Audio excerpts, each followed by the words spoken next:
একই সাথে রয়েছি দুজন, একই ডোরে। গিয়েছিলাম বন্ধুর বড় ভাইয়ের বিয়েতে। হঠাৎ করে পাত্রী বলে উঠল আমার সাথে নাকি তার 2 বছরের রিলেশন ছিল, আর এই বিয়েটা সে করবে না, আমাকে ছাড়া সে বাঁচবে না। মেয়েটার এরকম কথা শুনে সকলে আমার দিকে তাকালো। কি অস্বস্তিকর পরিস্থিতি। সত্যি কথা বলতে আমি মেয়েটাকে চিনি, কিন্তু মেয়েটার সাথে আমার কোনো রিলেশন নাই। আর তার এরকম আবদার, কিভাবে পালাবো সেই প্ল্যান করতেছি। কিন্তু যেটা বুঝলাম এখান থেকে পালানো সম্ভব নয়। বন্ধু আমার হাত ধরে আছে। বন্ধুকে কানে কানে বললাম, তুই তো জানিস ব্যাপারটা, কোনো মতে ম্যানেজ কর ভাই। সম্ভব না, ফেসে গেছিস। আর তোকে তো আমি পিটাবই। আমার ভাইয়ের বিয়েটাও শেষ করে দিলি। ভাই তোর পায়ে ধরি, তুই আমায় মার, কাট, যা ইচ্ছা কর, কিন্তু এখান থেকে এখন বাঁচা। আচ্ছা তুই পালা, আমি দেখতাছি। থ্যাঙ্কস দোস্ত।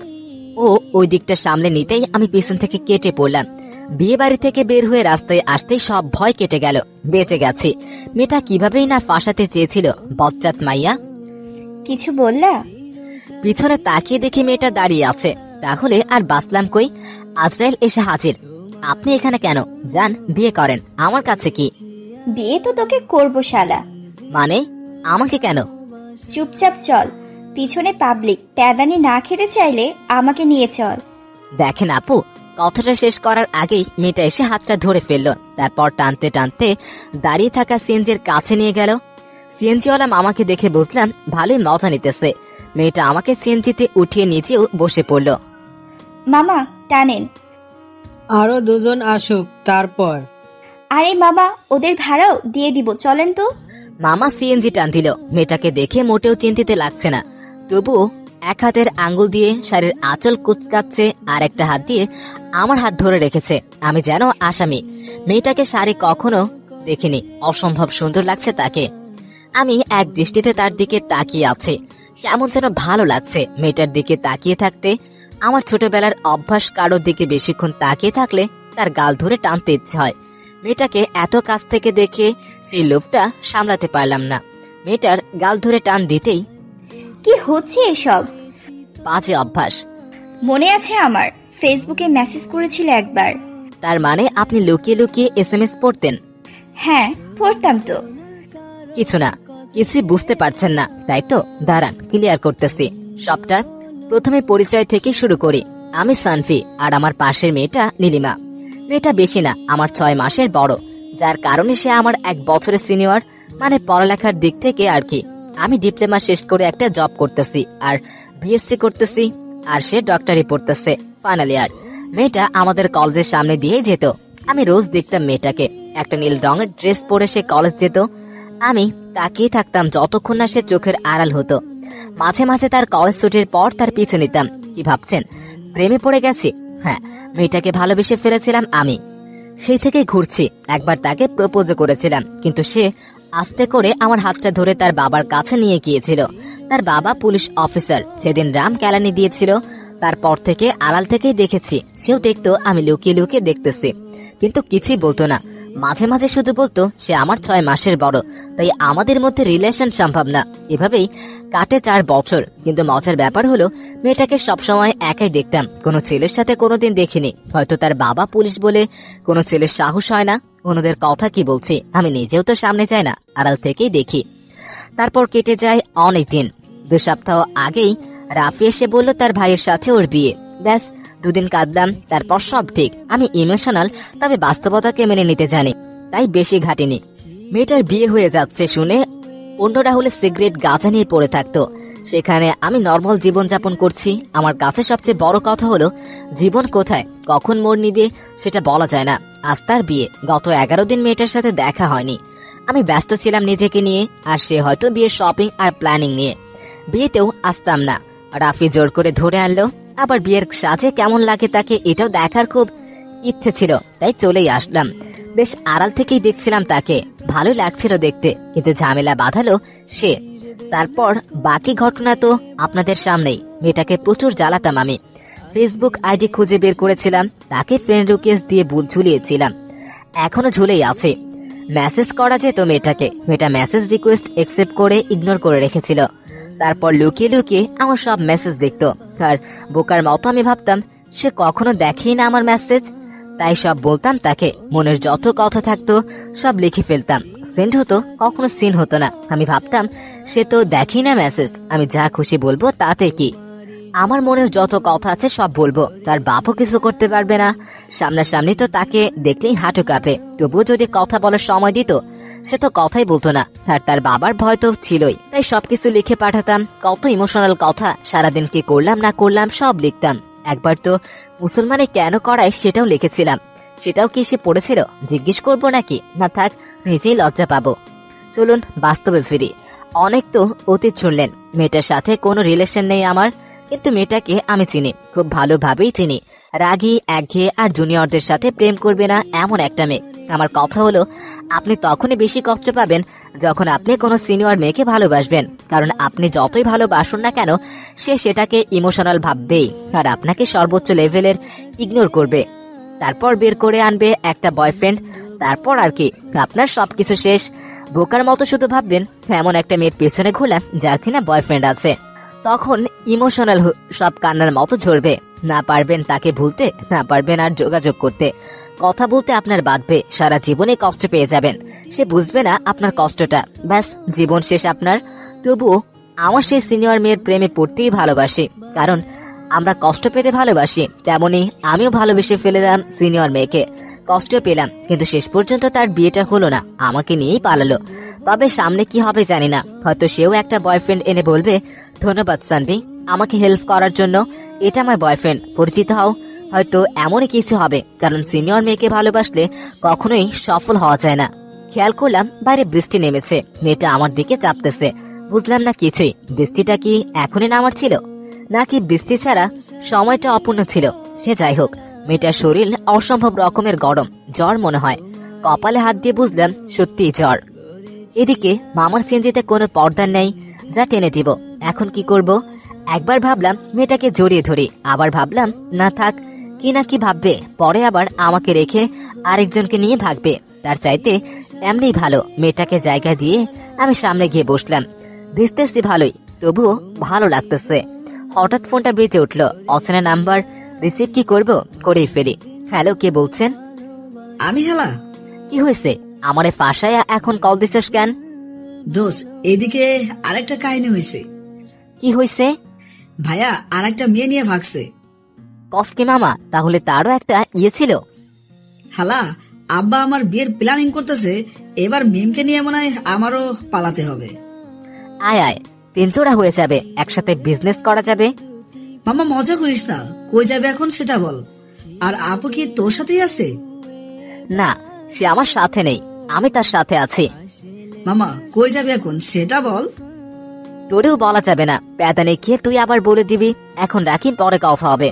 কলটা কেটে দিয়ে পিছনে তাকাতে দেখি নীলিমা নাই। হায় হায়, সব প্ল্যানিং মনে হয় গেল। এখন কি একা একা পালাবো নাকি? হঠাৎ হাত ধরে টান দিল কেউ। এই চলো, বাস ছেড়ে দিবে তো? হ্যাঁ চলুন। মনে হচ্ছে যেন নতুন বিয়ে করা বউ বলছে এই চলো। হ্যাত্রে নিয়ে কত স্বপ্ন দেখেছি তার হিসেব নেই।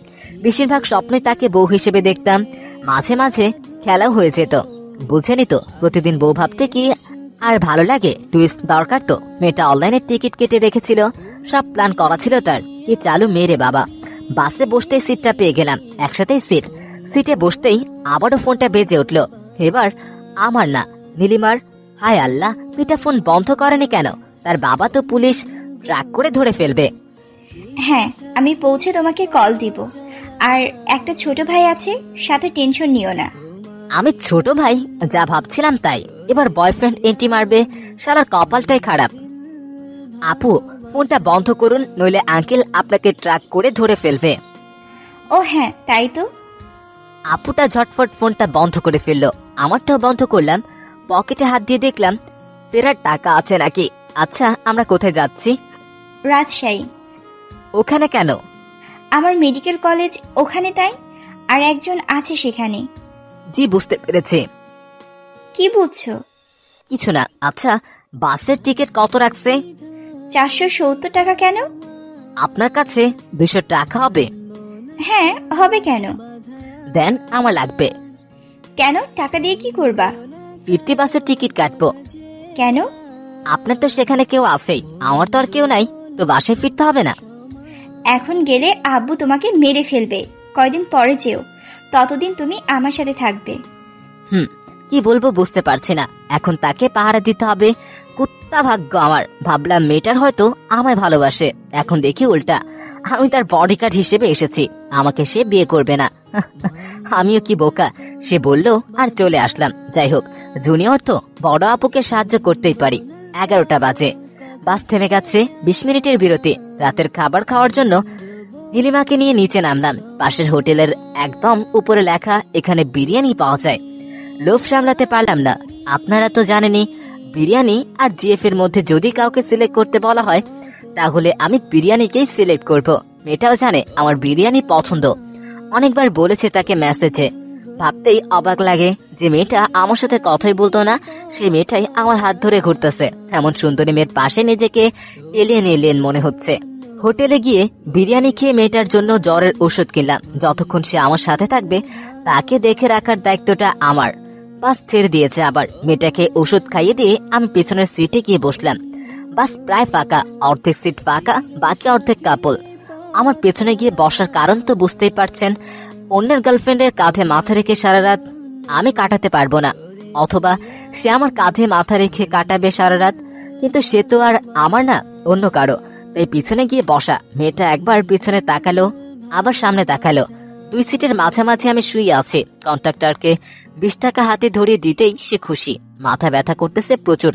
পকেটে নাপা আছে, কিন্তু নাপায় কাজ হবে না। এটার ওষুধ অন্য। বুঝতেই পারছেন, সিগারেট খাবো। রাতটা কোনো মতো পার করলাম। সকালে উঠে মেয়েটার কাছে গেলাম।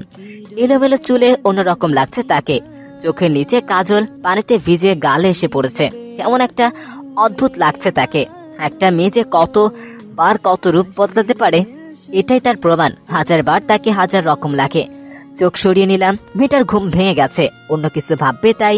মেয়েটাও হয়তো ভাবছে সে যতক্ষণ রাস্তায় থাকতো ততক্ষণ তাকে দেখতাম, আর আজ এত কাছে থাকতেও কেন দেখছি না। সত্যি কথা হলো, কালকে রাতে আবারও তাকে নিয়ে স্বপ্ন দেখতে শুরু করেছিলাম। ভেবেছিলাম হয়তো ভালোবাসাটা সার্থক হবে, কিন্তু আমি যতই ইমোশনাল হই না কেন, বাস্তবতা খুবই সহজেই মেনে নিতে পারি। তাই আর কি মেনে, আমার কাছে সে এখন একটা টাস্ক মাত্র। তাকে তার বয়ফ্রেন্ড কাছে পৌঁছে দিতে পারলেই আমার টাস্ক পূর্ণ হয়ে যাবে, আর উপহার হিসেবে তার ধন্যবাদ পাবো। বাস থেমে গেছে, মানে চলে এসেছি আমরা। মেয়েটাকে নিয়ে বাস থেকে নামলাম। এখন খেয়াল করলাম তার কাছে একটা ব্যাগও আছে। ব্যাগটা কাঁধে নিয়ে পাশের দোকানে গেলাম। হাত মুখ ধুয়ে একটা সিগারেট ধরালাম। মেয়েটা একটু দূরে দাঁড়িয়ে সব দেখছে। 2 টান দিতেই মাথা চক্কর খেতে লাগলো। অনেকদিন পর খেলাম তাই। অবশ্য কালকে রাতেও খেয়েছি, তবে তখন অন্য অবস্থা ছিল। মেয়েটার কাছে গিয়ে বললাম, কেউ আসেনি? কি বাল খাস, ফেল ওঠা তাড়াতাড়ি। তাকে দেখে রাগে চোখ লাল হয়ে গেছে। আর তার একটা বড় করে টান দিতেই থাবড়া দিয়ে সিগারেটটা ফেলে দিল সে। বুঝলাম না এমন করার কারণ কি। হঠাৎ সামনে তাকিয়ে দেখি একটি ছেলের সাথে এসে সে কথা বলছে নীলিমা। বাহ, বয়ফ্রেন্ড চলে এসেছে দেখছি। চলুন এবার ধন্যবাদটা নিয়ে আসি আর পরিচিত হয়ে আসি। একটা বড় দীর্ঘ নিঃশ্বাস ফেলে নিজেকে সামনে আগালাম। ছেলেটা কেমন অদ্ভুত ভাবে তাকায় আছে। এই তোর ছোট ভাই। ওরকম না, এলাকার ছোট ভাই আর কি, পরিচিত হয় ও সানভি। আমি আকাশ, নীলিমার ফ্রেন্ড। শুধু ফ্রেন্ড? হ্যাঁ, শুধুই বন্ধু, আর কিছু না। বাল, ভাবলাম কি আর হলো কি। বুকের উপর থেকে যেন পাহাড় সরে গেল। এখন আফসোস হচ্ছে, রাতে তার পাশে থাকলে তার চুলের গন্ধ নিতে পারতাম, খুব কাছে থাকে দেখতে পারতাম তাকে। তার পারফিউমের ঘ্রাণটা হয়তো হৃদয় ছুঁয়ে যেত, হয়তো কেঁপে উঠতাম আমি। তার এলোমেলো চুলগুলো সরিয়ে দেওয়ার সুযোগটা পেতাম। সব মিস। নিজের উপরও রাগ হচ্ছে। যাই হোক, সে তো অন্য কারো না এখনো, এটা ভেবেই ভালো লাগতেছে। সিএনজিতে উঠে আরেকটা খুশির খবর জানতে পারলাম। কাপল ছাড়া বাড়ি ভাড়া পাওয়া যাবে না, আর মেয়েদের ম্যাচও নেই যে নীলিমা সেখানে উঠবে। কোনো আত্মীয় স্বজন থাকলে তাদের বাসায় থাকা যাবে, কিন্তু নীলিমা সেটাও পারবে না। বিয়ের আসর থেকে পালিয়ে এসেছে, গেলেই ধরা খেয়ে যাবে। নীলিমা আমার দিকে তাকাতেই বুঝলাম এবার বিয়েটাও আমাকেই করতে হবে। দোস্ত, কি করবি এখন? বিয়ে করব। কাকে? তোকে আবার কাকে? না দোস্ত, মাফ কর, আমি এসবের মধ্যে নেই। তুই যাকে নিয়ে পালাইছস তাকে বিয়ে কর, ছেলেটা ভালোই আছে। ভাবতেছি তাই করব। আমি নীরব দর্শক, শুধু দেখতেছি কি হয়। মাঝে মাঝে বুকের ভিতরে চিনচিনে ব্যথা হচ্ছে, আবার মাঝে মাঝে হার্টবিট থেমে যাচ্ছে। কি হচ্ছে কিছুই বুঝতে পারছি না। দোষ, সামনে কাজে অফিস, থামবো? হ্যাঁ থাম, বিয়েটা সেরেই ফেলি। আমি ঝামেলায় যেতে চাই না, এমনি যে ঝামেলায় আছি। আমি কিছু বলতে পারি? হ্যাঁ বলো। আমি কি এখানেই থাকতে পারি? আপনাদের কাজ যা আছে সেরে আসুন, আমি একটা সিগারেট খাবো আর কি। তুমি যাবে না মানে? তোমাকে তো যেতেই হবে। কেন? তোমাকেই বিয়ে করব তাই। আমি কি সত্যি শুনলাম নাকি স্বপ্ন ছিল? সবকিছু স্বপ্নের মতোই লাগতেছে। বিয়েটাও হয়ে গেল, বুঝতে পারতেছি না কিছুই, মাথা ঘুরছে আমার। মেয়েটা বিয়ের আসর থেকে পালিয়ে এসে আবার সে বিয়েই করলো। কি যে চলছে তার মনে কিছুই বুঝতে পারতেছে না। একটা বাড়ির সামনে এসে থামলো সিএনজি, বিশাল বড় বাড়ি। মনে মনে ভাবতেছি সবার উপরের ফ্ল্যাটটা যেন আমাদের হয়, হলেও তাই। তাদের নিচেই ফ্ল্যাটটাই আমাদের। আকাশ সবকিছু বুঝিয়ে দিয়ে চলে গেল। একটু পর বাড়িওয়ালা আসলো। আসসালামু আলাইকুম। ওয়ালাইকুম আসসালাম। তা বিয়ে করেছো কবে? 6 মাস। আজকেই করলাম। নীলিমা আমাকে চুপ থাকতে বলল। তারপর নীলিমা তাকে সবকিছু খুলে বলল। লোকটা নীলিমার মাথায় হাত বুলিয়ে দিলেও আমার দিকে সন্দেহের দৃষ্টিতে তাকালো। সবাই এমন ভাবে দেখে কেন আমাকে? বাড়িওয়ালা চলে যেতে নীলিমা আমাকে বলল, এত কথা বলো কেন? সরি। দেখো, তোমাকে কিছু কথা বলা দরকার। জি বলুন। সর্বপ্রথম বাইরে আমাকে আপনি বলবা না, আর প্লিজ আমার কথাগুলো পজিটিভলি নিবা। বুঝে গেছি কি বলবেন। কি বলবো? এটাই যে আপনার উপর আমার কোনো অধিকার খাটাতে পারবো না, আপনাকে স্পর্শ করতে পারবো না, আর আপনি এখানে শুধুমাত্র আপনার ডাক্তারি শেষ করতে আসছেন, আর কিছু না। এটাই তো? হ্যাঁ এটাই। পুরনো ডায়লগ তো।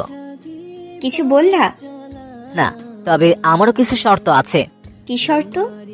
আমার সিগারেট হাত দেওয়া যাবে না, আর আমার কোনো কাজে বাধা দেওয়া যাবে না। তবেই আপনার শর্ত মানতে রাজি আমি। আচ্ছা, এখন এই টাকাগুলো নাও, সব জিনিসপত্র কিনে আনো। সবার আগে সোফা কিনবা। ওটা বলতে হবে না আপনাকে। আমি অনেক গল্পে পড়েছি যেসব বউ তাদের স্বামীকে মেনে নেয় না, তাদের সোফায় ঘুমাতে হয়। এত কথা না বলে যাও, নিয়ে এসো। ইয়া বড় বাজারের লিস্ট। এখন বাজার কিভাবে চিনবো? বাড়িওয়ালাকে নিয়ে যাই। নিচে নামতেই বাড়িওয়ালাকে দেখতে পেলাম। আমাকে দেখে বলল, তা চললে কোথায়? দেখেন না আঙ্কেল, এত বড় লিস্ট ধরাই দিল, কিন্তু আমি বাজারে চিনি না। আমি তো বাজারে যাচ্ছি, চলো তোমাকে সবকিছু দেখিয়ে আনি। ঠিক আছে চলুন। বাড়ি থেকে তো পালাইছো, টাকা পয়সা কিছু আনছো নাকি খালি হাতে ভাগছো? আমার কাছে 270 টাকা আছে। তোমার বউ বুদ্ধিমতী, তাই অনেক কিছু নিয়ে আসছে। তুমিও কিছু করার চেষ্টা করো। কিন্তু এখানে কিছুই জানি না, কিভাবে কি করব বুঝতেছি না। পড়ালেখা কতদূর পর্যন্ত করেছো? ডিপ্লোমা ইঞ্জিনিয়ারিং শেষ, এখন বিশেষ করতেছি। বেশ ভালো, তাহলে তো ভালোই। আমার বন্ধুর একটা কোম্পানি আছে, সেখানে বলে দেবো। মানে কিন্তু বুঝতে পারছি তুমি ভাবছো তোমার জন্য এসব কেন করছি, তাই তো? এখন তো টাকা দিয়েও চাকরি পাওয়া যায় না, আর আপনি ফ্রিতে, তাই জানতে ইচ্ছে হচ্ছে।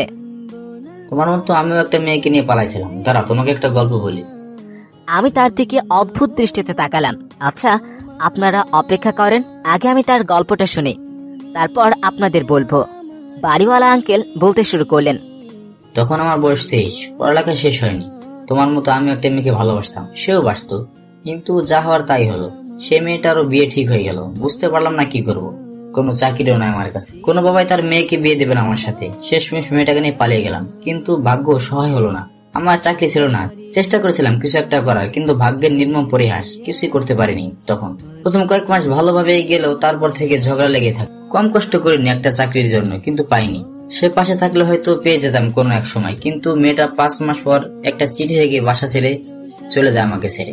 তারপর আর যোগাযোগ হয়নি। শুনেছিলাম তার বাবা তাকে আবার নতুন করে বিয়ে দিয়ে দেয়। আমি চাই না তোমার সাথে এমন হোক। প্রিয় মানুষটাকে হারানোর কষ্ট আমি বুঝি। তার দিকে তাকিয়ে দেখলাম লোকটার চোখে পানি। এখন তার চোখ ঝাপসা হয়ে আসবে। সে তো জানে না আমার অবস্থাটাও তার মতোই। 1 বছর পর সেও আমাকে ছেড়ে চলে যাবে। আরো কথা বলে জানতে পারলাম লোকটা বিয়ে করেনি, আর এত বড় বাড়ি তাই ভাড়া দেয়। এই বয়সে তার নাতি নাতনিদের সাথে খেলার কথা, আর সেখানে সে একটা জীবন কাটাচ্ছে। হ্যাঁ, লোকটার হাত চেপে ধরে আশ্বস্ত করলাম আমরা সময় দিব তাকে। আব্বু আম্মু হয়তো জানতে পেরে গেছে ব্যাপারটা, তবে আমি তাদের জানাতে চাই নিজের মুখে। তাদের চিন্তায় রাখাটা ঠিক হবে না। রুমে গিয়ে আম্মুর সাথে কথা বলতে হবে। বাজারে চলে এসেছি, আঙ্কেলই সবকিছু কিনে দিল, আমাকে গাড়ি ভাড়া করে দিল। আমি চলে আসলাম। আসার আগে তাকে বললাম, আঙ্কেল আজকে রাতে আমাদের ফ্ল্যাটে আসবেন, সেখানেই খাওয়া দাওয়া করবেন। সবকিছু নিয়ে বাসার সামনে এসে নীলিমাকে কল দিলাম। 3 মিনিট পর এসে হাজির। দুজনে মিলে সবকিছু উপরে নিলাম। দুজনেই ঘেমে গেছে, গোসল করতে হবে। সে আগে গোসল করতে চলে গেল। আমি কিছুটা ঘুমিয়ে গিয়েছিলাম, চোখটা লেগে এসেছিল। হঠাৎ পানির ছিটায় ঘুম ভাঙলো। তাকিয়ে দেখি নীলিমার সামনে দাঁড়িয়ে, ভেজা চুলে অপূর্ব সুন্দর লাগছে তাকে। তাকিয়ে আছো কেন? আপনাকে ভেজা চুলে অনেক সুন্দর লাগতেছে। আজারা কথা বাদ দিয়ে যাও, গোসল করে এসো, ঘেমে গেছো। তা তো যেতেই হবে।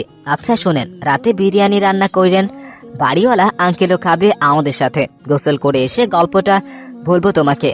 বাথরুমে ঢুকে দেখি একটা সাবান, যেটা সে কেবল ব্যবহার করে গেছে, কখনো অন্যের সাবান গায়ে মাখেনি। আজ ইচ্ছে হচ্ছে অনেক এই সাবান যে প্রিয় মানুষটার স্পর্শ রয়েছে। বেশ করে সাবান মাখলাম, ইচ্ছে হলো পুরোটা শেষ করে ফেলি, কিন্তু তাহলে আমারই লস, আবারও কিনে আনতে হবে, তাই অল্পতেই থেমে খেলাম। গোসল শেষ করে বাইরে এসে দেখলাম মেয়েটা রান্নাঘরে কি যেন করছে। আমার শব্দ পেয়ে সে বাইরে বেরিয়ে এলো। আমাকে দেখে খিলখিল করে হাসতে লাগলো। তার হাসির কারণ বুঝতে পারলাম না। খেয়াল করলাম আমি শুধু একটা তোয়ালে পড়ে আছি, এতে হাসার কি আছে? তাকে দেখে আমি হাসছি নাকি? হাসি থামিয়ে নিজের কাজ করুন। 11টা বেজে গেছে, এখনো কিছু খাওয়া হয়নি। আরে রান্না হচ্ছে, একটু অপেক্ষা করো। তুমি এক কাজ করো, ফেসবুকে ঢুকে মেয়েদের সাথে টাঙ্কি মারো, সময় চলে যাবে। হ্যাঁ, ফেসবুকে তো একটা মেয়ের সাথে কত কিছুই করলাম, কিন্তু আফসোস সে এখন পর্যন্ত রিকোয়েস্টটাও অ্যাকসেপ্ট করলো না। ভালো করছো। এখন কথা বলা বাদ দিয়ে পারলে একটু হেল্প করো। কি করতে হবে বলুন? আগে প্যান্ট পরে নাও, তারপর। ও হ্যাঁ, কিন্তু আমি তো একটা প্যান্ট পরে আসছি শুধু। আপনার মতো এত প্ল্যানিং ছিল না আমার, আগে বললে সব নিয়ে আসতাম। প্লাজো আছে, পরবা? ধুরো, কি বলেন এসব? লুঙ্গি থাকলে দেন। তোমার মতো বলদ না আমি, সব আনছি। কি কি আনছেন? প্যান্ট, লুঙ্গি আর টি শার্ট। আপনি আমাকে না পেলে অন্য কাউকে নিয়ে পালাতেন? না, তোমাকে বাসা থেকে ধরে এনে তারপর পালাতাম। কিন্তু আমি কেন? ব্যাগে লুঙ্গি আছে, দেখো, ওখানে ভাত লেগে যাবে। আরে শোনেন, মেয়েটা যে কি করে কিছুই বুঝি না। ব্যাগ থেকে লুঙ্গি আর টি শার্ট বের করলাম, কিন্তু আমি ভালো করে লুঙ্গি পরতে জানি না। এক সাইড উপরে আর একটা নিচে, এরকম অবস্থা হয়। কোনো মতে লুঙ্গি আর টি শার্ট পরে তাকে হেল্প করতে লাগলাম, কিন্তু সে আমার লুঙ্গি পরা দেখে হাসতে হাসতে গড়াগড়ি খাচ্ছে। প্রায় হাসলেও তাকে সুন্দর লাগে। তার ঠোঁটের নিচের তিলটার জন্য আরো বেশি সুন্দর লাগলাম। আমি কিছু না বলে তার দিকে এক দৃষ্টিতে তাকিয়ে থাকলাম। সময়টা থেমে গেছে তার হাসিতে। এই যে মিস্টার, এখন পড়লে একটু হেল্প করুন। কি করতে হবে বলুন? আচ্ছা, তুমি সালাদ তৈরি করো, যাও। এসব কাজ তো পারবে না, শিখছো শুধু মেয়েদের জ্বালাইতে, বাকি কাজ ফাঁকি। আমি আবার মেয়েদের কখনো জ্বালাইলাম? যাও, সালাদ বানাও। তোমার প্রশ্নের উত্তর দিতে পারবো না আমি। কি আর করার, বসে বসে সালাদ বানাতে লাগলাম। শসা, টমেটো আর গাজর, এগুলা খেয়ে পেট ভরে যাবে, রান্নার কি দরকার? মেয়েটা শাড়ি পরেছে, কোমরে কাপড় গুজে কাজ করছে, আর বারবার বা হাত দিয়ে কপড়ের ঘাম মুছছে। যদিও তাকে বিয়ে করেছি, তারপরেও এটা একটা কন্ট্রাক্ট মাত্র। 1 বছর পর সব শেষ, তাই ইচ্ছে থাকলেও অনেক কিছু করতে পারবো না। যদি সে মেনে নিত, যদি বুঝতো ভালোবাসাটাকে, তাহলে হয়তো এখন তাকে পিছন থেকে জড়িয়ে ধরার সুযোগটাও পেতাম, তার কপালের ঘাম মুছে দেওয়ার দায়িত্বটাও নিতে পারতাম। কিন্তু কি আর করার, সব তো কল্পনাই মাত্র। সে তো মানবে না, তার কোনো কিছুই বুঝে উঠতে পারছে না। সে জুনিয়র ছেলের সাথে প্রেম করবে না, অথচ তাকে নিয়ে পালাবে, আবার বিয়েও করবে, কিন্তু তাকে ছোঁয়ার অনুমতি দিবে না। এ কেমন মেয়ের পাল্লায় পড়েছে কে জানে। সে কবে থেকে পড়েই আছে, কবে উঠতে পারবো জানি না, তবে খুব শীঘ্রই উঠতে চাই, ভালোবাসতে চাই তাকে। 20 মিনিট পর তার রান্না শেষ হলো। খাবার সাজিয়ে টেবিলে ডাকলো, গিয়ে দেখি ডিম ভাজি আর ডাল। গত 4 বছর প্রতিদিনের সকালের খাবার ছিল ওটা। খেতে খেতে বিরক্ত হয়ে গিয়েছিলাম, তবে আজ খেতে ইচ্ছে করতেছে। প্রিয়তমা রান্না করেছে যে, তার সবকিছু ভালো লাগে আমার। ডাল এ লবণ কম হয়েছে, যার কারণে স্বাদটা টের পাচ্ছি, তবুও চুপচাপ খাচ্ছি। বুয়ারও মাঝে মাঝে এমন হতো, তাই শুয়ে যাচ্ছে। মেয়েটা রান্না করতে জানে না মনে হয়। দেখি রাতে কি করে। রাতে তো আবার বাড়িওয়ালা আসবে, তাকেও খাওয়াতে হবে। এসব ভাবতে ভাবতে খাচ্ছি, আর সে ভাবছে তাকে দেখছি। ধমকে সুরে বলল, খাওয়ার সময় নজর প্লেটের দিকে, অন্যদিকে যেন না যায়। আমি মাথা নাড়িয়ে বললাম, আচ্ছা। আমি বারবার তার দিকে আর চোখে তাকাচ্ছি। সে বুঝতে পেরে বিরক্তি ভরা দৃষ্টিতে তাকালো। আমি চুপচাপ খেয়ে বিছানায় শুয়ে পড়লাম। সারাদিন তো তাকে দেখতে দেখতেই কেটে গেল। তার কথাগুলো খুব ভালো লাগে আমার। এই প্রথমবার সে আমার সাথে এত কথা বলতেছে। সন্দেহ হয়ে গেছে, এবার বিরিয়ানি রান্না করতে হবে। তাকে বলতেই সে করুণ দৃষ্টিতে তাকালো আমার দিকে। তার চাহনি দেখে বুঝতে বাকি রইল না সে রান্না পারে না। এবার কি হবে তাহলে? খুব বড় মুখ করে বলে এসেছি বউ বিরিয়ানি রান্না করবে, এবার কি করব? অনেক চিন্তা ভাবনা করে শেষমেশ রেস্টুরেন্ট থেকে আনালাম। তারপর আর কি, রান্নার পাত্রে রেখে গরম করতে বললাম নীলিমাকে। সেও কথা মতো কাজ করতে লাগলো। কিছুটা গরম হওয়ার পর কিচেনে রেখে দুজনে রুমে এসে বসলাম। দুষ্টু বুদ্ধি কিন্তু কম না তোমার। দুষ্টু বুদ্ধি কোথায়? ওনাকে খাওয়াতে চাইছি তো, এখন কি করব? অন্যদিকে বাড়িতে না জানে কি হচ্ছে, দুজনেই নিখোঁজ। যাই হোক, ফোন অন করা যাবে না, অন করলেই ধরে ফেলবে। কয়েকদিন বন্ধ রাখাই বুদ্ধিমানের কাজ। মেয়েটা ল্যাপটপ নিয়ে আসছে। শালার আমি নিঃস্ব, কিছুই নাই। আগে বললেই হতো সবকিছু, নিয়ে আসতাম। এখন এভাবে চুপচাপ বসে থাকতে কি আর ভালো লাগে? যা হবার হবে। সিম খুলে ফোন অন করি, ওয়াইফাই আছে, এটা দিয়েই কাজ চালিয়ে নিব। গুগলের লোকেশন অফ করে ফোনের লোকেশন রিসেট মেরে এরপর এয়ারপ্লেন মোড অন করে ওয়াইফাই কানেক্ট করে ফেসবুকে লগ ইন করলাম। মেয়েটা টেবিলে খাবার সাজাতে ব্যস্ত। ফেসবুকে ঢুকতেই বন্ধুদের মেসেজ দেখে পিপাসা পেয়ে গেল। নীলিমার আব্বু নাকি পাগলের মতো খুঁজতেছেন আমাদের, এখানেও আসতে পারেন। না, আইডি ডিঅ্যাক্টিভ করতে হবে। দেখতেছি আইডি ডিঅ্যাক্টিভ করে ইউটিউবে ঢুকলাম। ঢুকেই প্রথমে ভিডিও পেলাম। মেয়েকে নিয়ে পালানোর অপরাধে এক ছেলেকে কুপিয়ে হত্যা করলো মেয়ের বাবা। আত্মায় কি আর পানে থাকে? বালের ফোনে চালাবো না, এর চাইতে তো আমার বউকে দেখাই ভালো। নিষ্পাপ একটা মুখ, কিন্তু মাথায় জিলাপির প্যাচ। দেখুন না কেমন খাট কেনার আগে সোফা কিনতে বলল। কত কি ভাবছিলাম, আর কি হচ্ছে আমার সাথে। সব সিলেবাসের বাইরে, কিছুই করার নেই। মেয়েটা খাবার সাজিয়ে আমার পাশে এসে বসলো।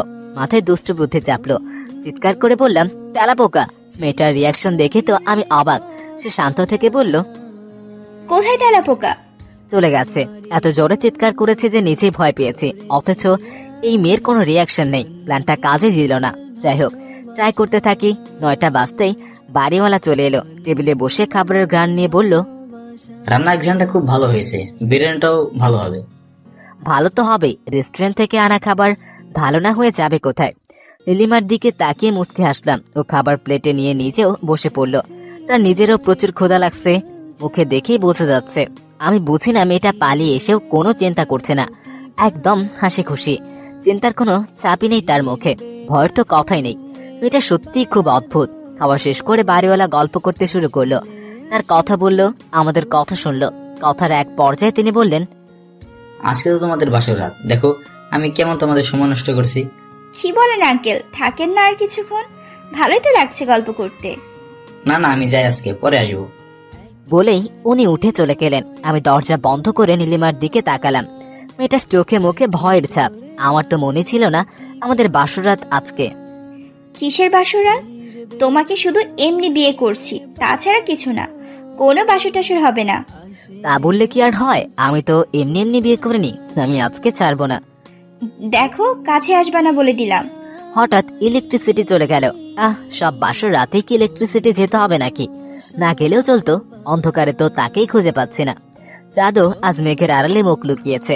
বাইরে মেঘ ডাকছে, সাথে গুড়ি গুড়ি বৃষ্টি। ঝুম করে নেমে পড়লে খারাপ হতো না। এমনই তো চিন্তা ছিল, বাসর রাতে বৃষ্টি হবে, বউকে নিয়ে ভিজবো। কিন্তু উনি তো গায়ে হাতই দিতে দিচ্ছে না। আমিও বা কেমন, জোরও করছি না। আসলে নিতান্তই মজা করছি তার সাথে আমি। তার ইচ্ছার বিরুদ্ধে কিছুই করব না আমি। তার হাত ধরতেই ঝটকা মেরে ছাড়িয়ে নিল।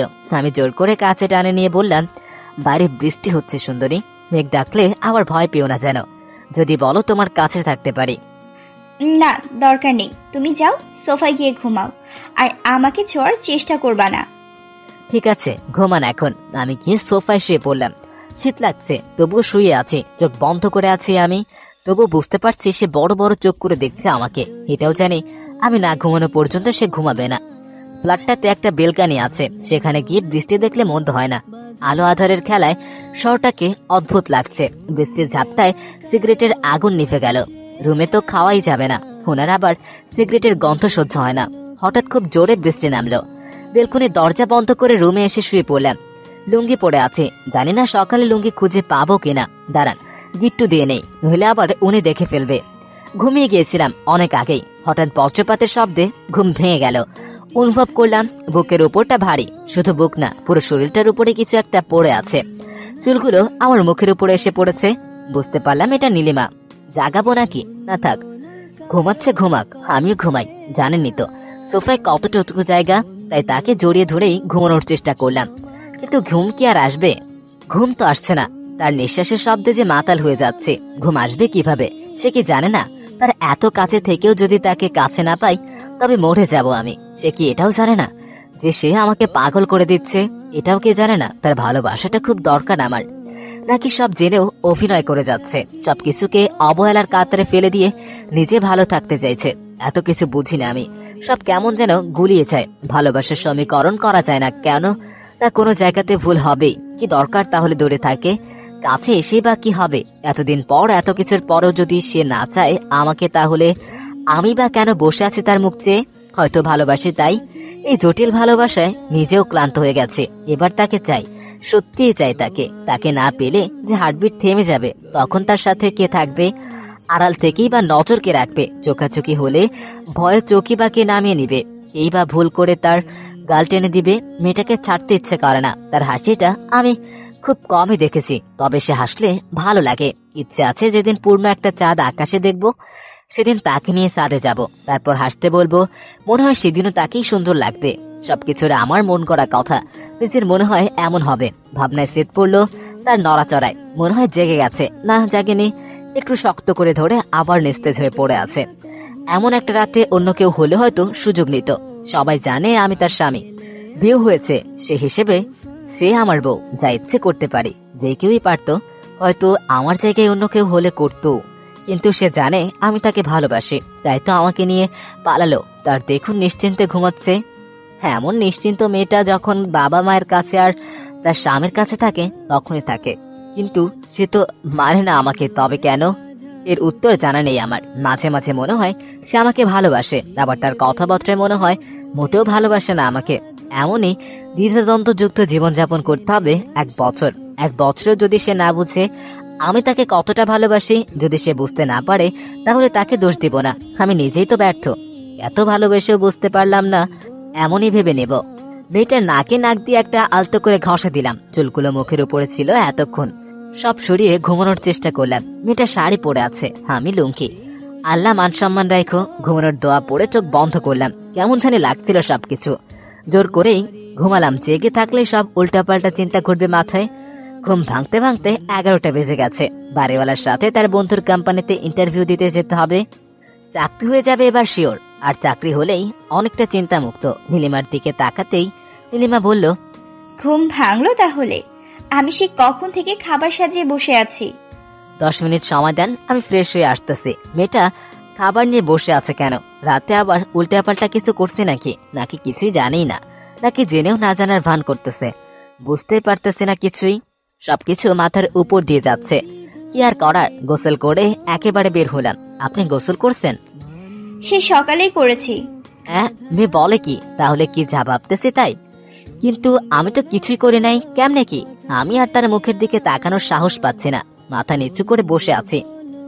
খাও, তুমি যা ভাবছো তার কিছুই হয়নি। তাহলে সকালে গোসল কেন করলেন? তোমার ঘাম লেগে গিয়েছিল আমার শরীরে, তাই। কিন্তু রাতে তো বৃষ্টি ছিল, গরম তো ছিল না। এত কথা বলো কেন তুমি?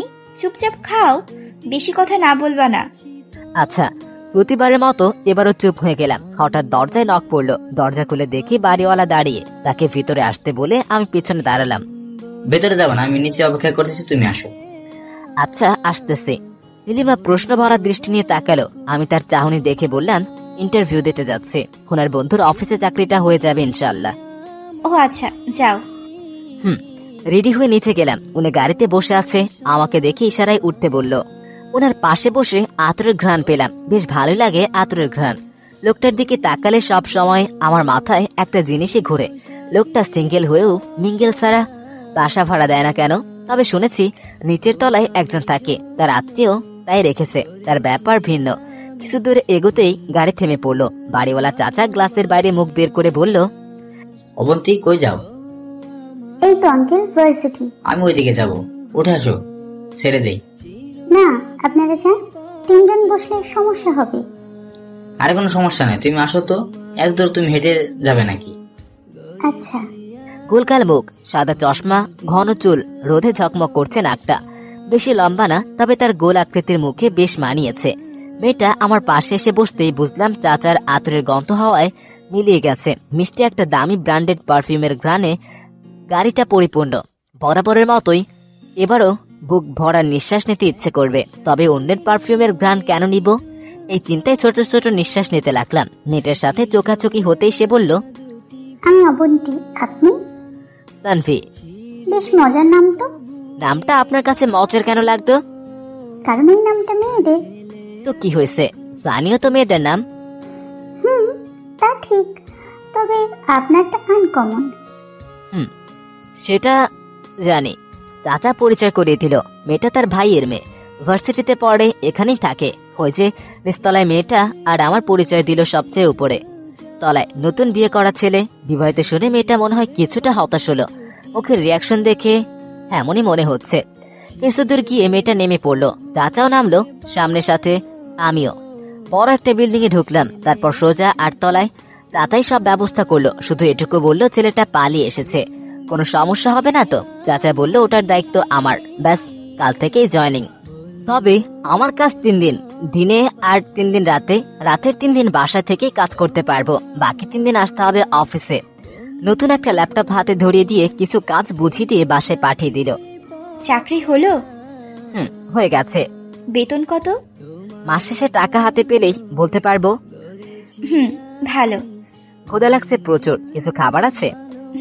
দাঁড়াও, আমিও খাবো, বসো, আসতেছি। ফ্রেশ হয়ে এসে বসলাম দুজনে খাবার টেবিলে। খাওয়া শেষে একটু ঘুমানোর, রাতে তো ঘুমোতে পারেনি, আর সোফায় শুয়ে অভ্যাস নেই। আজকে রাতে হয় একসাথে বিছানায় ঘুমাবো, নয়তো অন্য ব্যবস্থা করতে হবে। রাত হতে বেশি বাকি নেই, এই সময়টা সবচেয়ে বেশি ভালো লাগে। ছাদে উঠে দেখি নিচতলার মেয়েটা বসে আছে, আমাকে দেখে চেয়ারে বসতে বলল। মেয়েটার হাতে একটা গিটার, মনে হয় গান গাইতে পারে। মেয়েটা আমাকে বলল, গিটার বাজাতে পারেন? মনে মনে বললাম কতবার বাজাইলাম জীবনে। তারপরে নীলিমাকে বললাম, না আমি পারি না। গান গাইতে পারেন? অল্প অল্প পারি। ঠিক আছে, শুরু করে। আপনি শুরু করেন। মেয়েটা গাইতে শুরু করলো। প্রথমে লজ্জা লাগছিল, পরে দুজন যখন গাইতে লাগলাম তখন সব উধা হয়ে গেল। বেশ ফ্রি মাইন্ডের মেয়ে, অল্পতেই কত আপন ভেবে নিয়েছে। এরকম মেয়ে খুব কমই পাওয়া যায়। দুজনে হাসতে হাসতে কথা বলছিলাম, হঠাৎ সিঁড়িতে কারো পায়ের শব্দ শুনলাম। কিছুক্ষণ পরে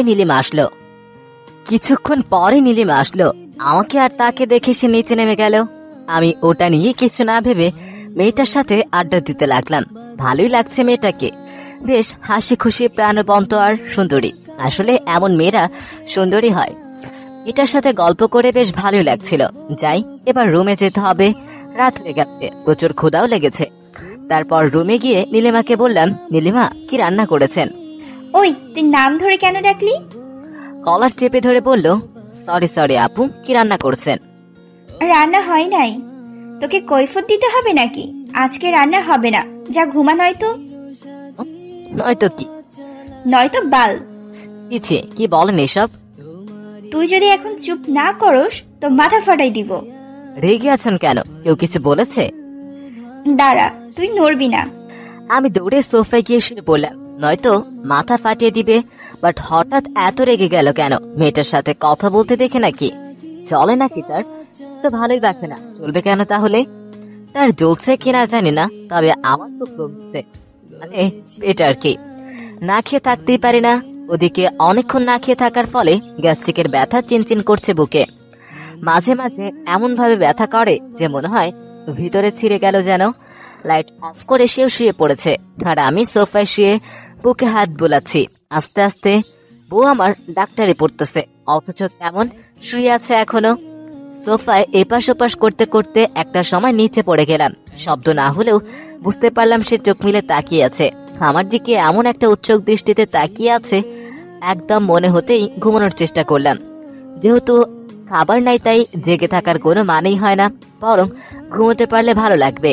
রাত বাড়তে থাকে, সবাই ঘুমিয়ে ব্যস্ত, আর আমি অন্ধকারে তাকে খুঁজে বেড়াই। সকাল হতেই শুরু হলো ঝামেলা। প্রায় 18 ঘন্টা আগে খেয়েছে, আর গত রাতের ব্যথা অনেকটা অসুস্থ করে তুলেছে। আজকে আবার অফিস যেতে হবে, কিছু খেতে হবে, মেয়েটাও তো না খেয়ে আছে, ওর জন্য কিছু আনতে হবে। অসুস্থ থাকা সত্ত্বেও ফ্রেশ হয়ে বাইরে গেলাম গ্যাস্ট্রিকের ওষুধ নিয়ে। তারপর হোটেল থেকে কিছু খাবার কিনে বাসায় ফিরলাম। রুমে ঢুকে দেখি সে নাই, হয়তো গোসল করতেছে। কিন্তু আমাকে যেতে হবে, প্রথম দিনই দেরি করলে চলবে না, নইলে দেখা যাবে আর চাকরিটাই থাকবে না। ব্যথা কমেনি, সেভাবে খাওয়া হয়নি, তাই হয়তো। যাই হোক, যেতে তো হবেই, যাওয়ার পথে না হয় খেয়ে নিব। নীলিমার খাবার সাজিয়ে রেখে আমি অফিসের উদ্দেশ্যে রওনা দিলাম। আমার জন্য চাকরি নতুন কিছু না, তাই সে প্রথমবারের মতো ফিলিংস নেই। রাস্তায় বেরিয়ে দেখি কোনো রিক্সা নেই, কি আর করার, হেঁটেই যেতে হবে। কপাল খারাপ থাকলে যা হয় আর কি। বুকের ব্যথা কমলেও ভালো লাগতেছে না। ভাগ্য ভালো, মাঝ রাস্তায় রিক্সা পেয়ে গেলাম। অফিসে পৌঁছে কাজ বুঝে নিলাম। প্রথম দিন বেশি কাজ নেই। আমার পোস্টে আগে যে ছিলেন সে খুব কাজপ্রেমী ছিলেন, তাই সবকিছু তার গোছানো। আমার জন্য ভালোই হলো, বাড়তি কোনো পেইন নিতে হলো না। নীলিমার কথা মনে পড়তেই ভাবলাম তাকে কল দেই, কিন্তু কিভাবে দিব, সিম তো অফ। যাকে ফেসবুকে মেসেজ দেই, সে যতই আমার কাছে থাকুক সে তো দূরেই আছে। তাকে মেসেজ দিলাম খেয়েছে কিনা, কি করে এসব, সেই এক কাহিনী। সিন হলো না, রিপ্লাইও আসবে না, তবে সে হয়তো দেখবো আমার মেসেজগুলো। দিন শেষে বাসায় ফেরার পথে হঠাৎ মাঝ রাস্তায় নিচের তলার মেয়েটার সাথে দেখা। সে আমাকে দেখে রিক্সা থামিয়ে আমার পাশে এসে বসে পড়ল। আপনি সন্ধ্যাবেলা কোথা থেকে আসলেন? অফিস থেকে। আপনি? ফ্রেন্ডদের সাথে শপিং এ গিয়েছিলাম। ওহ ভালো, বেশি কথা বললাম না, কারণ নীলিমা এমনিতেই রেগে আছে। এখন যদি এইভাবে দেখে তাহলে খুব ক্ষেপে যাবে। মেয়েটার সাথে গায়ের ছোঁয়া লাগতে কেমন যেন অস্বস্তি লাগছে। নীলিমার সাথে হলে হয়তো একটু তার দিকে চেপে বসতাম, কিন্তু এটা অন্য কেউ, তাই কেমন জানি লাগতেছে। কোনো মতে তাকে বিদায় করে আমি হাঁটতে লাগলাম। কিছুটা পথ হেঁটে যাই, নীলিমার ভয়ে আজ হেঁটে ফিরছি। এই মেয়েটাকে আমার পিছনে ছাড়াতে হবে, নয়তো বিরাট ঝামেলার সৃষ্টি হবে। দরজায় নক করতেই দরজা খুলে নীলিমা প্রশ্ন করল, কোথায় ছিলা সারাদিন? অফিসে। এরপর থেকে না জানিয়ে কোথাও যাবা না। আর টেবিলে ঔষধ আর খাবার রাখা আছে, খেয়ে নাও। আপনি খাইছেন? সেটা তোমাকে ভাবতে হবে না। না খেলে খেয়ে নেন। আচ্ছা তুমি খাও। খাওয়া দাওয়ার পর যে ছাদের দিকে পা বাড়াইছি তখন নীলিমা বলল, ছাদে যাবা না তুমি? তোমার জন্য ছাদ বন্ধ। কেন? ছাদে গিয়ে অন্য মেয়েদের সাথে লাইন মারবা, তা কেন যেতে দিব? আমি প্রেম করলে আপনার কি? আমার অনেক কিছু। তোমার জন্য আমি এই বাসা হারাতে পারবো না। কিন্তু? কোনো কিন্তু না, যাও ঘুমাও, নয়তো ফেসবুক চালাও, কিন্তু ছাদে যাবা না। আমি চুপচাপ বিছানায় গিয়ে শুয়ে পড়লাম। আজকে হয় সে আমার পাশে ঘুমাবে, নয়তো সোফায় গিয়ে ঘুমাবে। সে পড়তে বসলো আর আমি চোখ বন্ধ করে শুয়ে আছি। কখন ঘুম আসবে, কিন্তু ঘুম আসে না। আমিও কথা বলি না, এমন একটা ভাব যেন আমি ঘুমিয়ে গেছি। এরপর দেখি সে কি করে। প্রায় 2 ঘন্টা পরার পর হঠাৎ নীলিমা আমাকে ডাকতে লাগলো। আমি একটু নড়েচড়ে উঠলাম। মেয়েটা আমার শরীরে হাত দিয়ে বোঝার চেষ্টা করছে জেগে আছি কিনা। আমি ভেতরে ভেতরে কাঁপতেছি। এরপর কি হবে সেই চিন্তায় চোখের উপর থেকে আলোটা সরে যেতেই বুঝলাম লাইট অফ হয়ে গেল। হঠাৎ নীলিমা আমার কপালে একটা কিস করলো। আমি তো অবাক হয়ে গেছি, সে নিজে থেকে করলো এটা, নাকি ঘুমিয়ে ঘুমিয়ে স্বপ্ন দেখছি। হঠাৎ সে আমার চুলগুলোতে হাত দিল। চুলগুলো এলোমেলো করে দিয়ে হঠাৎ সরে গেল। তবে কি শেষ হয়ে গেল? না, এবার নীলিমা এসে আমার বুকে জায়গা করে নিল। কিছুই বুঝতেছি না কি হচ্ছে এসব। আমি তাকে জড়িয়ে ধরতেই তার শরীরটা আমার সাথে লেপটে গেল। অন্ধকারের পূর্ণতায় একটা হাসি দিয়ে তাকে বুকে জড়িয়ে ঘুমিয়ে গেলাম। এমনটাই তো চাইছিলাম, সে এভাবেই থাকবে সব সময়। হয়তো সকাল হতেই সে আবারও বদলে যাবে। যদি এমন হয় তাহলে সকাল হওয়ার দরকার নেই, চাইলেই তাকে নিয়ে এভাবে হাজার রজনী থাকতে পারবো। সকাল কি হবে? মেয়েটাকে কি একটু ছুঁয়ে দিব? না থাক, বুঝে ফেলবে আমি জেগে আছি। আর চাইতে লুকিয়ে লুকিয়ে একটু আদর খাই। সে তো আমার বুকেই মাথা রেখে আছে। সে কি বুঝতে পারছে না হার্টবিট বেড়ে গেছে? বুকের ভিতর কেউ যেন পিটাচ্ছে এমন অবস্থা। সে তো ডাক্তারি পড়তেছে, এটুকু তো বুঝতে পারে। নাকি সবটা বুঝেও না বোঝার ভান করছে? সে যাই করুক, আমার বুকে মাথা রেখে ঘুমালেই হবে। সে কি ঘুমাইছে সারা রাত? আমি তো ঘুমোতে পারিনি। এমন লাগে কেন? মনে হয় ঘুমোলেই মিস, কিছু একটা মিস করতেছে। হয়তো ঘুমিয়ে গেলে জানতেই পারতাম না এই কঠিন মেয়েটা নরম করে একটা পাপ্পি দিয়েছে আমাকে। সকাল হতেই সব বদলে গেল আবারও। সে এমন একটা ভাব করছে যেন সে কিছুই জানে না। আমিও নর্মাল থাকার চেষ্টা করলাম, কিন্তু বারবার তার দিকেই নজর। না, এইভাবে তাকিয়ে থাকলে বুঝে ফেলবে। আমি বরং গোসলটা সেরে আসি। অফিস যেতে হবে। গোসল শেষ করে এসে দেখি সে রান্না করতেছে। আমি তো ভাবছিলাম আজকেও বাইরেই খেতে হবে। ঘরের খাবার খেতে পারলে ভালোই লাগে, যদিও কোনো কোনো একটার কমতি বা বাড়তি থাকবেই। সেদিকে নজর দিলে তো আর বউয়ের হাতের রান্না খাওয়া হবে না। বউয়ের হাতের রান্না খেতে হলে এটুকু সহ্য করতেই হবে। খাওয়া শেষে অফিস চলে গেলাম। সেখান থেকে আবার বাসা, আর প্রতি রাতে তার পাগলামি তো আছেই। এভাবেই কাটছে দিনকাল। সাথে তো নিচের তলার মেয়েটা আছেই, সেও বন্ধু হয়ে গেছে। সময় কেটে যাচ্ছে ব্যস্ততার মধ্যেই। নীলিমাও ব্যস্ত হয়ে তার পড়াশোনা নিয়ে। সে শুধু তার রাতে আমাকে জড়িয়ে ধরে ঘুমায়। ভাবতেছি আজকে রাতে আমি তাকে জড়িয়ে ধরে ঘুমাবো। তার পরীক্ষার আর 2 মাস বাকি। সে পড়াশোনা নিয়ে ব্যস্ত, প্রচুর রাতে খুব কম ঘুমায়। তাই আমারও সেই রকমই হয় না, কেমন জানি চেঞ্জ হয়ে গেছে কয়দিনে। সে যাই হোক, আমাকে জড়িয়ে ধরেই ঘুমায়। সে মনে হয় ভালোবাসে আমাকে। একটু রিস্ক তো নিতেই হবে। আজকে যা হওয়ার হবে, কিছু একটা করবই আজকে। এইভাবে আর কদিন, 2 মাস বাকি মাত্র। এখনো যদি তাকে না বোঝাতে পারি যে আমি তাকে ভালোবাসি, তাহলে হয়তো আর কখনোই বোঝানো হবে না। অফিস থেকে একটু তাড়াতাড়ি বাসায় ফিরলাম। তার প্রিয় বেলি ফুলের মালা আর একটা কেক কিনলাম। সারপ্রাইজ তাই বলা যাবে না, যদিও অনেকেই বুঝে ফেলেছেন। তবে একটু পর সব ভুল প্রমাণ হবে। আজকের দিনটা 23শে মে। মনে পড়ে কি 23শে মে কি? বলাই হয়নি, মনে পড়বে কিভাবে? একটু পরেই জানতে পারবেন। রুমে ঢুকে দেখি সে পড়তেছে। নীলিমা, একটু ছাদে আসবেন?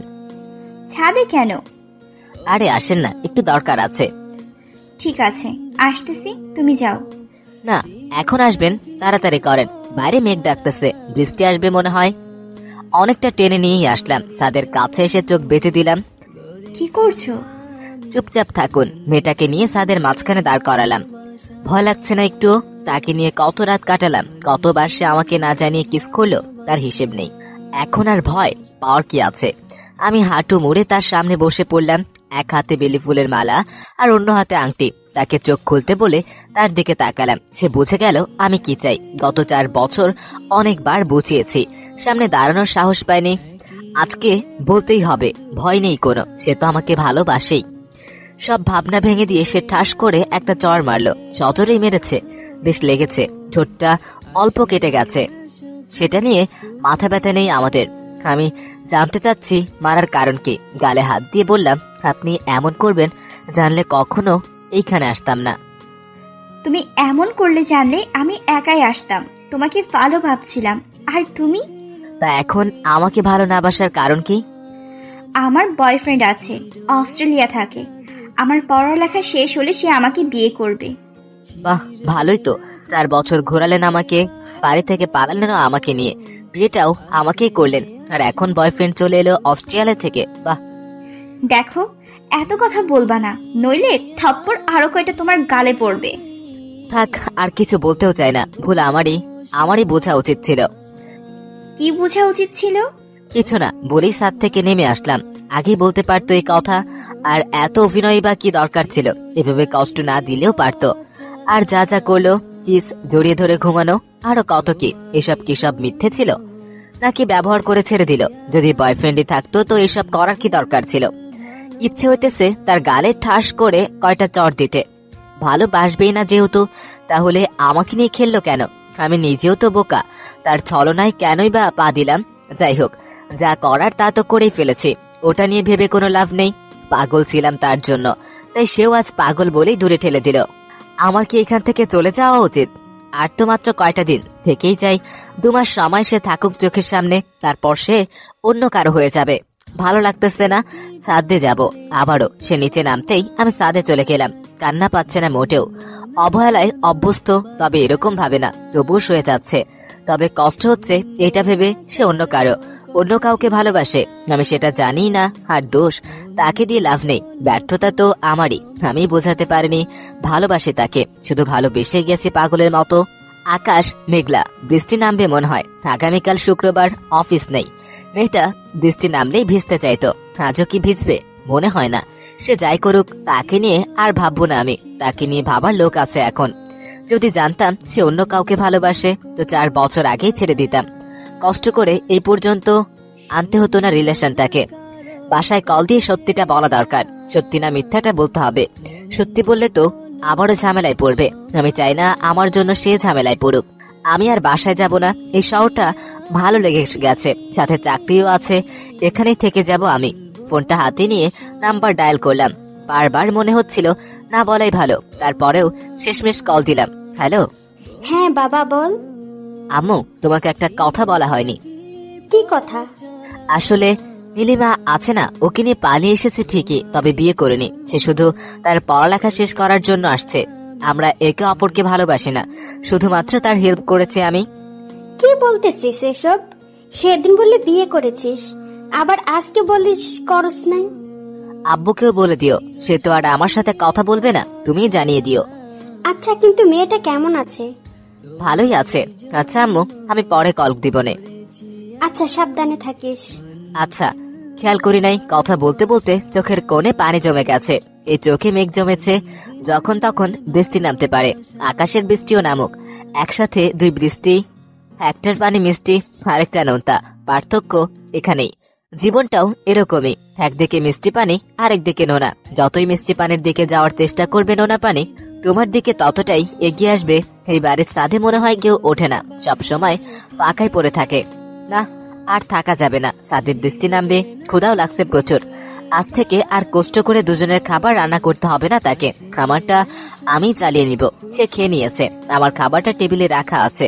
লজ্জাহীন হলে খেয়ে নিতাম, সামান্য লজ্জা আছে বিধায় খেতে পারলাম না। গলা দিয়ে নামবে না এ খাবার। একটা জিনিস প্রচুর ভাবাচ্ছে, তার বয়ফ্রেন্ড আছে, সেটা না জেনেই আমি প্রপোজ করেছি। এতে চর মারার কি আছে? হয়তো রাগ করে মারছে, কিন্তু ধরো আমি বা এত ভাবছি কেন? আমি আমার মতো থাকবো, সেও ভালো থাকবে। হয়তো আমিও রাতের গভীরতা বেড়ে গেছে, সে ঘুমোচ্ছে, আমার ঘুম পাচ্ছে না। কিসের একটা নেশা যেন মাথায় লেগে গেছে, ঘুমোতে পারছে না। আচ্ছা, রাত হলে তো সবাই ঘুমায়, রাত জেগে থাকে কেন? সে কি দিনে ঘুমায়? চাঁদি বা রাতে কেন ওঠে? দিনেও তো উঠতে পারতো। রাত হলেই কেন অন্ধকার হতে হবে? কেনই বা চারপাশটা এত নীরব হয়ে যাবে? কেন দিনের মতো ব্যস্ততা থাকবে না? রাত হলেই কেন এত স্মৃতি চোখের সামনে ভেসে উঠবে? কেনই বা বুক ভরা হাহাকার হৃদয় স্পন্দন করবে? নেই কোনো উত্তর। তবুও রাতকে ভালোবাসি, সাথে তোমাকেও। তোমাকে ভুলে থাকা সম্ভব না। যতটা কষ্ট তোমার দূরে থাকায়, তার চাইতে বেশি কষ্ট তোমাকে ভুলে থাকার চেষ্টায়। নীলিমা, বোঝো না তুমি? একটুও কি বুঝতে পারিনি এতদিনে? এসব ভাবতে ভাবতে চোখের কোণে নোনা পানি জমে গেল। আমরা বাঙালি খুব আবেগী, অল্পতেই কেঁদে ফেলে। রাতে ঘুমোতে অনেক দেরি হয়ে গিয়েছিল, জানি না কখন ঘুমাইছি, তবে মাথা ব্যথার জন্য বুঝতে পারতেছি অনেক দেরিতেই ঘুমিয়েছি। উঠে গোসল করলাম, গোসল করে একটু ভালো লাগতেছে। 10টা বেজে গেছে, ক্ষুধা লেগেছে প্রচুর, খেতে হবে। রান্নাঘরে গিয়ে দেখি খাবার আছে, কিন্তু আমি এসব খাবো না। কারণটা কারোরই অজানা নয়। নিজে ডিম ভাজি করলাম 2টা, পুড়ে গেছে অনেকটা, তার উপর লবণ দেয়নি, কি একটা বিশ্রী স্বাদ। তবুও জোর করেই খেলাম। পেট খারাপ হবে শিওর, তারপরেও খেতে হলো, কিছুই করার নেই। শুক্রবার, আজ অফিস নেই, বাইরে থেকে ঘুরে আসি ভাবছিলাম। হঠাৎ নিহালের কল আসলো। হ্যালো। হ্যাঁ সানভি, বলছিলাম যে একটু শপিং এ যাব, আপনি কি ফ্রি আছেন? শপিং এ যাবেন? হ্যাঁ চলুন না, আজ তো অফিস নেই। হ্যাঁ যেতেই পারি, তবে একটা শর্ত আছে। কি শর্ত? আমাকে বিরিয়ানি খাওয়াতে হবে। আচ্ছা আপনি থাকেন, আমি আপনার বাসার সামনে আসতেছি। আচ্ছা, আসলে প্রচুর ক্ষুধা লাগছে। পুরা 2টা ডিম খেয়ে কি আর পেট ভরে? আমরা বাঙালিদের ক্ষুধা একটু বেশি, শুধু খাওয়ার না, সবকিছুরও ক্ষুধা বেশি। ওহ, নিহায়াকে বলা হয়নি, একসাথে জব করি, বন্ধু সুলভ, ফ্রি মাইন্ডের, আর প্রচুর দুষ্টামি করে। যাকে মন খুলে সব কথা বলা যায়, এমন একটা মেয়ের প্রেমে পড়লেই ভালো হতো। বোকার মতো পড়েছি তো পড়ছি সিনিয়র মেয়ের প্রেমে, যার সব দিক নরম, শুধু আমার দিকটাই শক্ত। শেষমেশ যাও এত দূর আসলাম, তারপর তৃতীয় পক্ষ এসে বাহাত ঝুঁকিয়ে দিল। জীবনটা বেদনা, মাঝে মাঝে হাসি পায়। কি এমন আছে ওর মধ্যে যার জন্য অন্য কাউকে ওর জায়গায় ভাবতে পারি না? উত্তর জানা নেই, তবে এটুকু জানি তাকে ছাড়া বাঁচতে পারবো না। তবে অগোছালো একটা জীবন নিয়ে কখনো গুছিয়ে নিতে পারবো না। মেয়েটার ইগো অনেক, সিনিয়র আপু, ইগো তো থাকবেই। আজকাল তার দিকে তাকাতেও লজ্জা লাগে, ছোট মনে হয় নিজেকে। 40 মিনিট পর আবারও নিহায়ার কল। নিচে আসো। আচ্ছা আসতেছি। পিছনে তাকিয়ে দেখি নীলিমা। ওসব দেখার সময় নেই আমার। এমনিতেও বেশি সামনাসামনি হতে চাই না, আর হাঁ করে তাকিয়েও থাকতে চাই না। নিচে নেমে দেখি নিহায়া গাড়িতে বসে আছে, আমাকে দেখে বাইরে বের হলো। তারপর দুজনে ভিতরে গিয়ে বসলাম। নিহায়ার দুইটা জিনিস খুব গোলমেলে লাগে আমার। প্রথমত, টাকাওয়ালা বাবার মেয়ে হয়েও নিজের খরচ নিজে চালায়, ও জব করে। আর একটা জিনিস হলো, প্রতিদিন তো মডার্ন ড্রেস পরে, আজকে আবার শাড়ি। সুন্দর লাগছে তাকে, স্লিম পেটটা দেখা যাচ্ছে। এটাই সবচেয়ে বাজে লাগছে। শহরের মেয়েরা শাড়ি পরলে পেট খোলা রাখবেই, তার দিক থেকে ঠিক আছে। তবে আমাদের মতো ছেলেদের জন্য মোটেও ঠিক নেই। আমাদের কাছে এটা বেমানান। বিরিয়ানি খাবা? হঠাৎ তুমি বলায় কিছুটা আনইজি ফিল হচ্ছে। ব্যাগ থেকে একটা টিফিন বক্স বের করলো। বিরিয়ানির গন্ধ পাচ্ছি। এটা রেস্টুরেন্টার না, বাসায় বানানো। সেটা গন্ধ শুকতেই বুঝতে পারছি মেয়েটা কি বিরিয়ানি রান্না করতে পারে নাকি। রান্না কে করেছে? আম্মু। আমি ভাবলাম আপনি করছেন। আমি এসব পারি না। আর আপনি বলো কেন? আমি কি তোমার বড় নাকি? না, আসলে সবাইকে আপনি বলে অভ্যস্ত, তাই। চেঞ্জ করো আজকে থেকে। তা তোমার বউয়ের কি খবর? আর খবর, মনটা খারাপ হয়ে গেল। কি হয়েছে বলো তো? কিছু না। হঠাৎ তোমার মুড অফ হয়ে গেল, আর সেটা বউয়ের কথা বলতেই? কিছু তো হয়েছে, বলো আমাকে। আরে কিছু না, এমনিতেই। বলবে কি না? আচ্ছা, আগে শপিং শেষ করুন, তারপর বলবো। আচ্ছা, মনে থাকে যেন। মেয়েটার পাশে আমি হাঁটছি, খেয়াল করছি সবার নজর আমাদের দিকেই। কি এমন ইন্টারেস্টিং জিনিস পেল যে তাকিয়ে আছে। অবশ্য পাশে সুন্দরী মেয়ে নিয়ে ঘুরলে তাকানোর কথা। নিহায়াকে ডেকে বললাম, পেটটা ঢাকো, সবাই তাকিয়ে আছে। উত্তরে সে মুচকি এসে শাড়ি ঠিক করে নিল। আর চাহনি কেমন গোলমেলে লাগছে। আমি মনে হয় কন্যা রাশি, নইলে মেয়েরা এত আকর্ষিত কেন হয়। শুধু নীলিমের বেলাই হলো না, তার বিরক্তিকর কারণেই রয়ে গেলাম। 2 ঘন্টা ধরে ঘুরছি, তার কিছুই পছন্দ হয় না। অবশেষে আমার পছন্দ মতো একটা শাড়ি কিনলো। হঠাৎ শাড়ির প্রতি এত আকর্ষণ কেন হলো বুঝতে পারছি না। বিয়ের ভূত চাপছে নাকি মাথায়? মেয়েদের মাথায় বিয়ের ভূত চাপলেই তারা শাড়ি পরবে, মেহেদি দিবে, বারবার আয়নায় নিজেকে দেখবে। যাই হোক, শপিং শেষ করে আবারও রওনা দিলাম। হঠাৎ মাঝপথে গাড়ি ব্রেক। তোমার কি হয়েছে সেটা বলনি, বলো এবার। ড্রাইভার আসে, পার্সোনাল বিষয় পরে একদিন বলবো। নামো। গাড়ি থেকে নেমে মেয়েটার পিছু পিছু হাঁটতে লাগলাম। 5 মিনিট হাঁটার পর একটা নির্জন জায়গায় চলে আসলাম। এখানে বলা যাবে নাকি কেউ শুনবে? না, বলা যাবে, তবে আমি বলতে চাচ্ছি না। বলবা না মানে? কথার কোনো দাম নেই তোমার? আচ্ছা শোনো তাহলে। তারপর ওকে সবকিছু খুলে বললাম।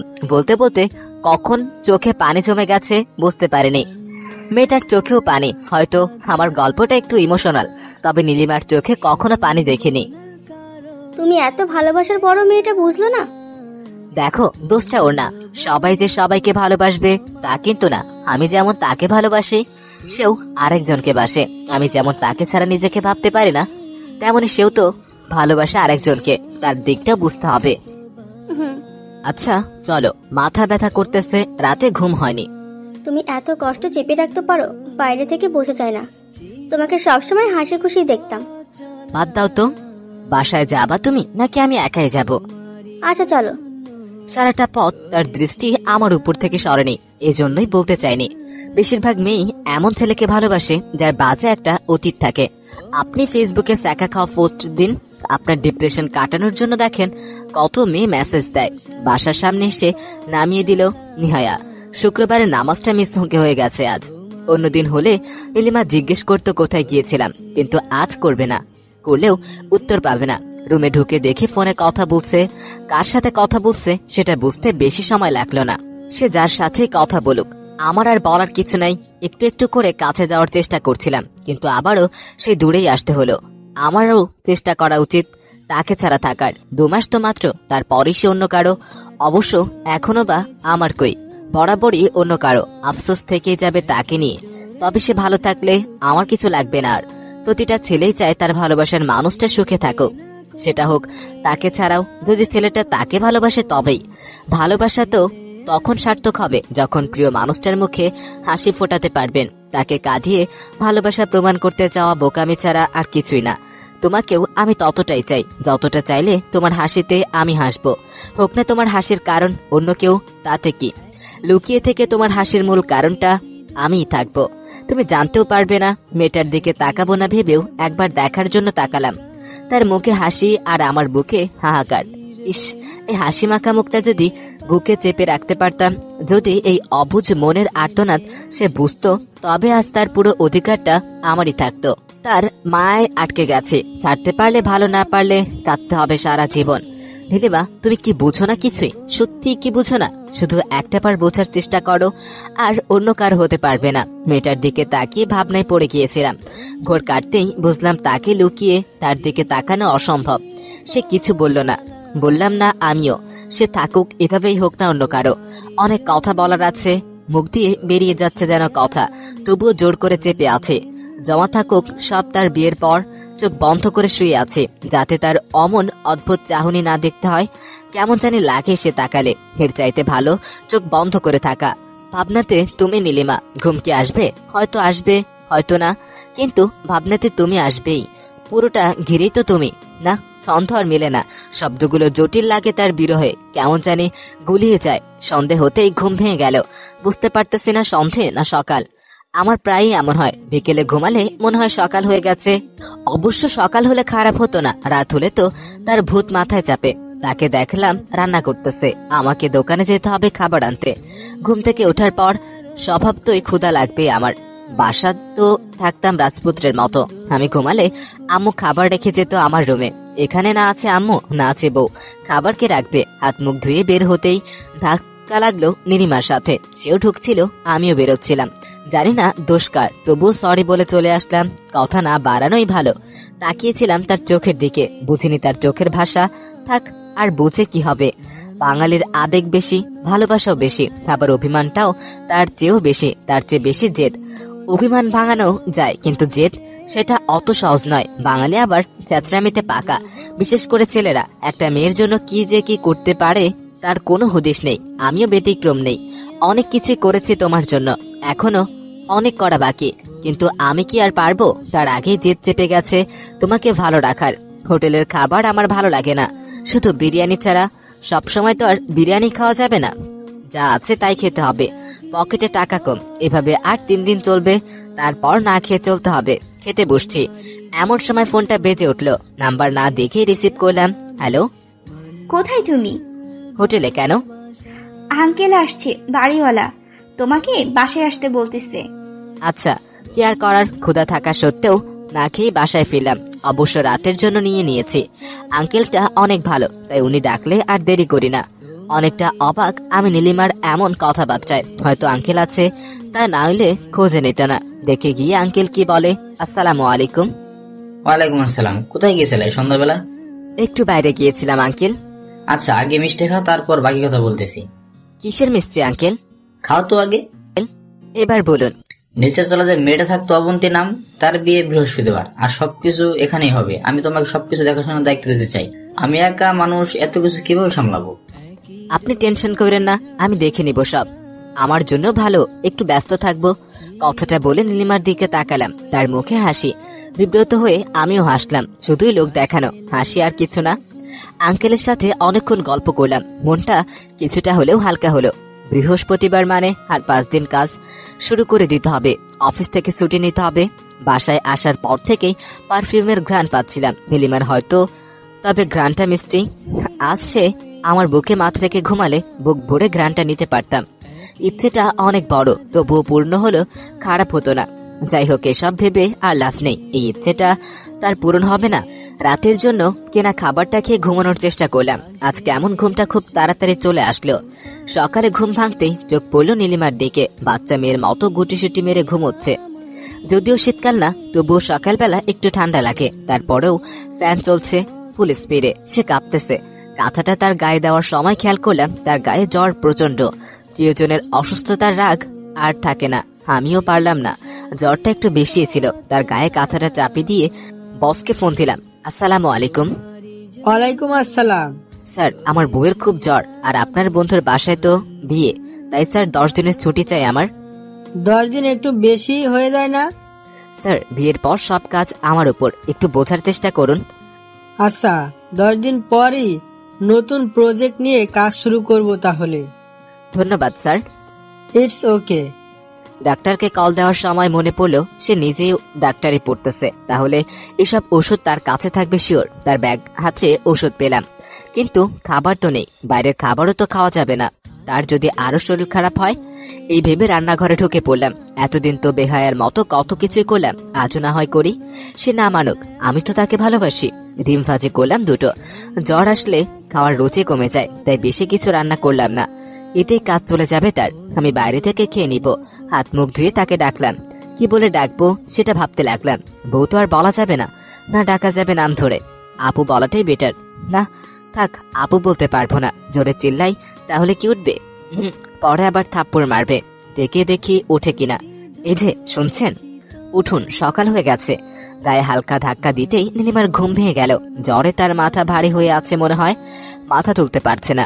বেহায়া আমি তাকে কোলে তুলে নিলাম। মেয়েটা পুরো শরীরটা ছেড়ে দিয়েছে আমার উপরে। তাকে নিয়ে বাথরুমে ঢুকলাম। তারপর ব্রাশ করতে বললাম। জানি না এটাও পারবে কিনা। সে নিজে থেকে ব্রাশটাও করলো না, আমাকেই করিয়ে দিতে হলো। ভাবছিলাম এভাবে একদিন বউয়ের দাঁত ব্রাশ করিয়ে দিব। সে তো আর বউ হলো না, তবুও ইচ্ছেটা পূরণ হলো। যাই হোক, তার মাথা ভারী দেখে হালকা পানি দিলাম মাথায়। এত শক্ত মেয়েটাও এই জ্বরে নেতিয়ে গেছে। আমি কি সেটা সুযোগ নিচ্ছি? হয়তো। মেয়েটাকে আবারও কোলে করে বিছানায় এনে আধশোয়া করে পিঠের নিচে বালিশ দিয়ে দিলাম। তারপর একটা ডিম ভাজি খাইয়ে দিয়ে ওষুধ খেতে বললাম। সে ওষুধটা খেলো না। ওষুধটা খান। না। কেন? এত অল্প অসুখে ওষুধ খাওয়া উচিত না। অল্প? অল্পই তো। সেজন্যই তো নিজে থেকেও খেতে পারছেন না, আমাকেই খাইয়ে দিতে হলো। দিলা কেন? আমি বলছি খাওয়াতে। আমি আপনি না, কথাটা বলে বেরিয়ে আসলাম। সে কারণ খুঁজুক, আমি খেয়ে আসি। আর তার জন্য ভালো ওষুধ আনতে হবে। এসব নাপা খেয়ে কাজ হবে না। অনেক জ্বর গায়ে। বাইরে থেকে খেয়ে তার জন্য ওষুধ আনতে গেলাম। ডাক্তার দেখে পুলিশের মতো প্রশ্ন করতে শুরু করলো। রোগী কি হয়, বয়স কত, দেখতে সুন্দর কিনা, কতদিন ধরে বিয়ে হয়েছে। বুঝলাম না সুন্দর থাকলে কি ওষুধটা ভিন্ন নাকি। যাই হোক, ওসবের উত্তর দিয়ে ওষুধ নিয়ে আসলাম। রুমে ঢুকে দেখি মেয়েটা আধা শোয়া হয়ে বসে আছে, তার চোখে পানি। আমাকে দেখে চোখ মুছে নিল। আমিও কিছু না দেখার ভান করলাম। তাকে প্রশ্ন করার অধিকার নেই আমার। তার কাছে গিয়ে দেখি ওষুধে হাতও দেয়নি। ব্যাগ থেকে ওষুধ বের করে অনেকটা জোর করেই খাইয়ে দিলাম। সে ছোট বাচ্চাদের মতো নড়াচড়া করতে লাগলো। হাসি পেল আমার, কিন্তু সে একটু পরেই শান্ত হলো। তার চোখে পানি টলমল করতেছে। তাকে এইভাবে দেখে আমার চোখেও পানি জমে গেছে। তাকে ছেড়ে ঝটফট ওখান থেকে চলে আসলাম। আমি আর ভালোবাসা দেখাতে চাই না, শুধু যে কয়দিন আছে ভালো থাকার অভিনয় করি। আমি তার প্রতি এতটাই দুর্বল যে তার উপর রাগ করেও থাকতে পারে না। মন মানে না তাকে ছেড়ে থাকা। মন শুধু বলে যতদিন আছো কাছে থাকো। সে হয়তো বুঝবে না, বুঝলেও তাকে কষ্ট দিও না। তাকে তুমি ভালোবাসো, সে না বাসুক তুমি তো জানো তার কষ্টে তোমার কষ্ট হয়। তার শেষ পর্যন্ত পাশে থাকো যতদিন সে তোমাকে ছেড়ে চলে না যায়। হ্যাঁ, আমি মনের কথাই শুনি, তাই বারবার ফিরে আসি একটু ভালোবাসা পাওয়ার আশায়। এসব ভেবে কাজ নেই, এখন একটু ঘুমাবো। বারবার চোখ লেগে যাচ্ছে। সে বিছানায়, আমি সোফায়। শালার মেয়ে না মানলেই সোফা মেনে নিবে। তোমাকে আরেকটা খাট কিনলেই হতো, সোফায় কেন ঘুমাতে হবে? আমার চোখ বন্ধ, তবুও মনে হচ্ছে একজোড়া চোখ আমার দিকে নজর রাখছে। আমি ঘুমিয়ে গেলাম। ঘুম ভাঙলে তাকিয়ে দেখে ঘড়িতে 2টা বাজে। অনেক ঘুম হলো, এবার গোসল করতে হবে। অলস দিনগুলো ভালোই কাটতে যদি মেয়েটার সাথে সম্পর্কটা একটু অন্যরকম থাকতো। মেয়েটাকে দেখলাম ওঠার চেষ্টা করতেছে। কি করবেন? গোসল করব। ও আচ্ছা, তাহলে আপনি আগে যান, আমি পরে যাচ্ছি। আচ্ছা। সে উঠে দাঁড়ালো। 2 পা এগোতেই আমার উপর এসে পড়লো। আমি না থাকলে তার মুখের আকৃতি বদলে যেত আজ। দেখে চলতে পারেন না? মাথা ঘুরতেছে। গোসল করতে হবে না, গিয়ে ঘুমান। করতে হবে না? হ্যাঁ। আচ্ছা যান, তাহলে গোসল করেন। মেয়েটা চুপসে গেল, মুখটা বাঁকা করে বলল, দেখো আমি চলতেই পারছি না। এখন কি আমি গোসল করিয়ে দিব? না, বাথরুমে দিয়ে আসলেই হবে। আচ্ছা। মেয়েটাকে বাথরুমে ঢুকিয়ে দিয়ে আমি বিছানায় এসে বসলাম। ভাবতে লাগলাম, এই মেয়েটা কি সত্যি আমার হবে না? তাকে কি আপন করে পাবো না? আসলে আমার বেশিরভাগ সময় তাকে ভেবেই কেটে যায়। যতই ভাবি তার কথা, ভাববো না তত বেশি মনে পড়ে যায়। অনেকক্ষণ হয়ে গেছে সে বের হচ্ছে না। এই যে শুনছেন, বের হন তাড়াতাড়ি। কোনো উত্তর আসলো না। আবারও ডাকলাম, না, এবারও রেসপন্স নেই। কি করব এখন? কিছু হলো না তো আবার? ধুর, ভাল লাগতেছে না। দরজা ধাক্কা দিতেই খুলে গেল। দরজা খুলে দেখি সে নিচে পড়ে আছে। কি করব বুঝতে পারতেছি না। মেয়েটা এত জেদ করে। আজকে গোসল না করলে কি হতো? ভেজা কাপড়ে এভাবে থাকলে জ্বর আরো বাড়বে। নিচতলায় নেমে অবন্তীকে ডাকতে ডাকতে অনেক দেরি হয়ে যাবে। বেশি কিছু না ভেবে কাপড়টা চেঞ্জ করিয়ে দিলাম, তারপর বিছানায় এনে শুইয়ে দিলাম। জানি না তার ড্রেস চেঞ্জ করে দেওয়ার ভুল করলাম নাকি, কিন্তু একটা দ্বিধা কাজ করতেছে। হাজার হোক সে আরেকজনকে ভালোবাসে। সন্ধেবেলা তার ঘুম ভাঙলো, ডাক্তার এসে দেখে গেছে, স্যালাইন দিয়ে গেছে। তার হাতে যখন সুই ঢুকাচ্ছিল আমার অবস্থা তখন বেহাল। যদি নীলিমাকে বিয়ে করি তো অসুখ হলেই সুই ঢুকিয়ে দেবে। সে আমার দিকে তাকিয়ে বলল, কি হয়েছিল আমার? সেটা তো আমি আপনাকে জিজ্ঞেস করব, উল্টো আপনি প্রশ্ন করতেছেন, আজব। আমার মনে নেই, কিন্তু আমাকে এখানে আনলো কে? আমি। আমার ড্রেস? ওটাও আমি। কি? সরি, আপনার এমনিতেই জ্বর আর ওই অবস্থায় মাথা কাজ করছিল না, তো আমি কি করব? তাই বলে তুমি আমার ড্রেস চেঞ্জ করবা? তোমরা ছেলেরা সুযোগ পেলে ছাড়ো না। ছি, তোমাকে এমন ভাবিনি। হইছে, থামুন, এত বেশি বলেন না। আপনার শরীরের উপর অধিকার আছে আমার। সুযোগ হাজার ছিল, নিজেই ভেবে দেখুন। আর আসছে ছেলেদের নিয়ে খারাপ কথা বলতে। আপনার আর আমার কথা ভাবেন, একবার কে এমনটা সেটা নিজেই বুঝতে পারবেন, যদি বিবেক থাকে তো। মেয়েটা আমার কথা শুনে চুপ হয়ে গেল। কি বলবে সে? তাকে কখনো কিছুই বলেনি। তার শরীরের প্রতি লোভ থাকলে কবেই তো ভোগ করতে পারতাম। সুযোগ অধিকার সব আছে, কিন্তু তার মনটা চাই আমার শরীর নয়। তার কাছে থাকাটা আমার ভুল হয়েছে। বিয়েটা শেষ হোক, চলে যাব তার থেকে দূরে। ভেবেছিলাম কয়টা দিন একটু পাশে থাকি, এই সময়টা আর হয়তো কখনোই পাবো না। কিন্তু আজ যেটা করলো আর সম্ভব না। তার খারাপ জিনিসগুলো আমি ভালো চোখে দেখি, আর আমার ভালো কাজগুলো তার চোখে খারাপ। অবশ্য আমি তো তার জীবনের কাঁটা, এমনই তো হবে। সন্ধ্যা হয়ে গেছে, আমি বাড়ি সাজানোর কাজে ব্যস্ত। নিজেকে ব্যস্ত রাখাই ভালো। তার থেকে দূরে দূরে থাকি, তার কাছে আর যাব না ওভাবে। আমার এটা বোঝা হয়ে গেছে যে তাকে আর পাবো না। আমি তাই নিজেকে গুটিয়ে নেওয়াই ভালো, সাথে ভালোবাসাও। 3 দিন হলো কথা হয় না মেয়েটার সাথে। সামনেই যায় না তার, কাজ করি, এখানেই খাই, সবার সাথে ঘুমাই। বেশ ভালোই কাটছে তাকে ছাড়া। ব্যস্ততা গ্রাস করে নিয়েছে, আর তাকে মনে না রাখাই ভালো। তবুও প্রতিটা সেকেন্ড ছটফট করি তার সাথে কথা বলার জন্য। বিয়ের আর 2 দিন বাকি। বিয়েটা হয়ে গেলেই আবারও ব্যস্ততা কমে যাবে। তবে তখন অফিস আছে, বাসায় দেরিতে ফিরবো, সমস্যা হবে না। মেয়েটাকে মাঝে মাঝে দেখি বেলকনিতে দাঁড়িয়ে বই পড়ছে অথবা কফি খাচ্ছে। সে ভালোই থাকতে পারে, আমাকে ছাড়া পারি না শুধু আমি। শানভি? হ্যাঁ, কে? পেছনে তাকিয়ে দেখি অবন্তী, উপরে নীলিমা দাঁড়িয়ে। চলো শপিং এ যাব। কিছুই কেনা হয়নি আমার। কিন্তু আমার এখানে অনেক কাজ। ওরা সামনে নেবে, তুমি চলো তো বলি। মেয়েটা হাত ধরে টান দিল। আমি উপরে তাকালাম, নীলিমা দেখছে আমাদের। আমি তাকাতেই রুমে ঢুকে গেল। যাক, তাতে আমার কি। মেয়েটা হাত ধরে আমাকে গাড়িতে নিয়ে গেল। অবন্তী, এইসব শপিং মেয়েদের কাজ, তুমি বরং নীলিমাকে নিয়ে যাও, ওর চয়েস অনেক ভালো। আমি এসব পারি না। ঠিক বলছো, ভাবিকে নিয়ে যাওয়া দরকার, কিন্তু তোমাকেই ছাড়বো না। দুজনকেই যেতে হবে। দূর বলেও ফাঁসলাম, এখন আবার ওকে নিয়ে আসবে। কেটে পড়তে হবে কোনো মতে। চুপচাপ বসো, তুমি না গেলে কিন্তু আমি শপিংই করবো না। এইটা আবার কেমন কথা? তুমি কি এভাবেই বিয়ে করবে নাকি? দরকার হলে করব, এখন চুপচাপ বসুন। 10 মিনিট পর নীলিমা আর অবন্তী একসাথে আসলো। নীলিমা পিছনে গিয়ে বসলো, আমি আর অবন্তী সামনে। মেয়েটাকে কেমন একটু ফুলে গেছে, গাল দুটো ফুলে গেছে একটু, সে লাগছে। 10টা বেজে গেছে, এখনো তার শপিং হয় না। এইটা কিনবে, ওইটা কিনবে। তাদের সাজের জিনিসপত্রের নাম শুনতে শুনতে কান শেষ। দোকানদার আমার দিকে তাকিয়ে মুচকি হাসে। হাসির অর্থ যেন বুঝায় আজ ফেসে গেছে ভাই। গাড়িতে গিয়ে বসলাম, চোখ লেগে আসছিল। হঠাৎ ওরা চলে আসলো। যাক, তাও তো আসছে। আমি তো ভাবছিলাম একটু ঘুমিয়ে নিব। নীলিমাও কিনলো অনেক কিছুই, কিনলাম না কিছুই আমি গরিব মানুষ, টাকা পয়সা থাকে না। বাসার সামনে এসে নামলাম গাড়ি থেকে। আমি চলে আসছিলাম, হঠাৎ অবন্তী ডাকলো, শানভি, এটা তোমার জন্য। কি এটা? পাঞ্জাবি আর জুতা। আমার লাগবে না। নিতে হবে। শোনো, সেই একটা আইডিয়া দিই তোমাকে। কি? এগুলো রেখে দিবা, আর বাসর রাতে তোমার স্বামীকে গিফট করবা, দেখবা কতটা খুশি হয়। তাকে দেব, ওইটা ভাবা লাগবে না। এটা তুমি নেবে। আমি নিতে পারবো না। না নিলে আমি এসব রেখে এখান থেকে চলে যাব। পাগলামি করো কেন? তোমাকে বন্ধুর মতো ভেবেছি সবসময়, তুমি এমন করো কেন সবসময়? আচ্ছা দাও, নিলাম। মেয়েটা হুট করে জড়িয়ে ধরলো আমাকে। পাশে দাঁড়িয়ে নীলিমা দেখছে, দেখুক, তাতে তার কিছু যায় আসে না।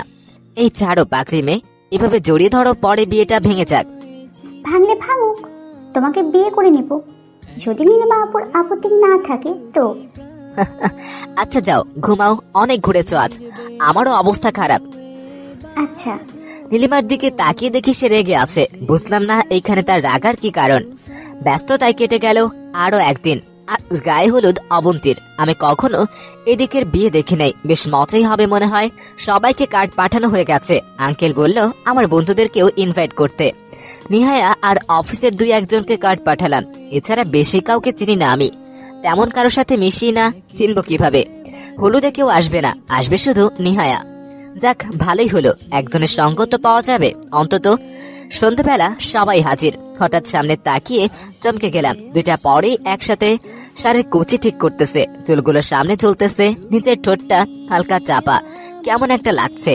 নিহায়া আর নীলিমা দুজনেই হলুদ শাড়ি পরে এগোচ্ছে আমার দিকে।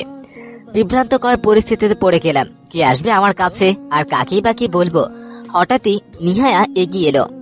হাই সানভি, দেখো তো শাড়িটা কেমন লাগছে।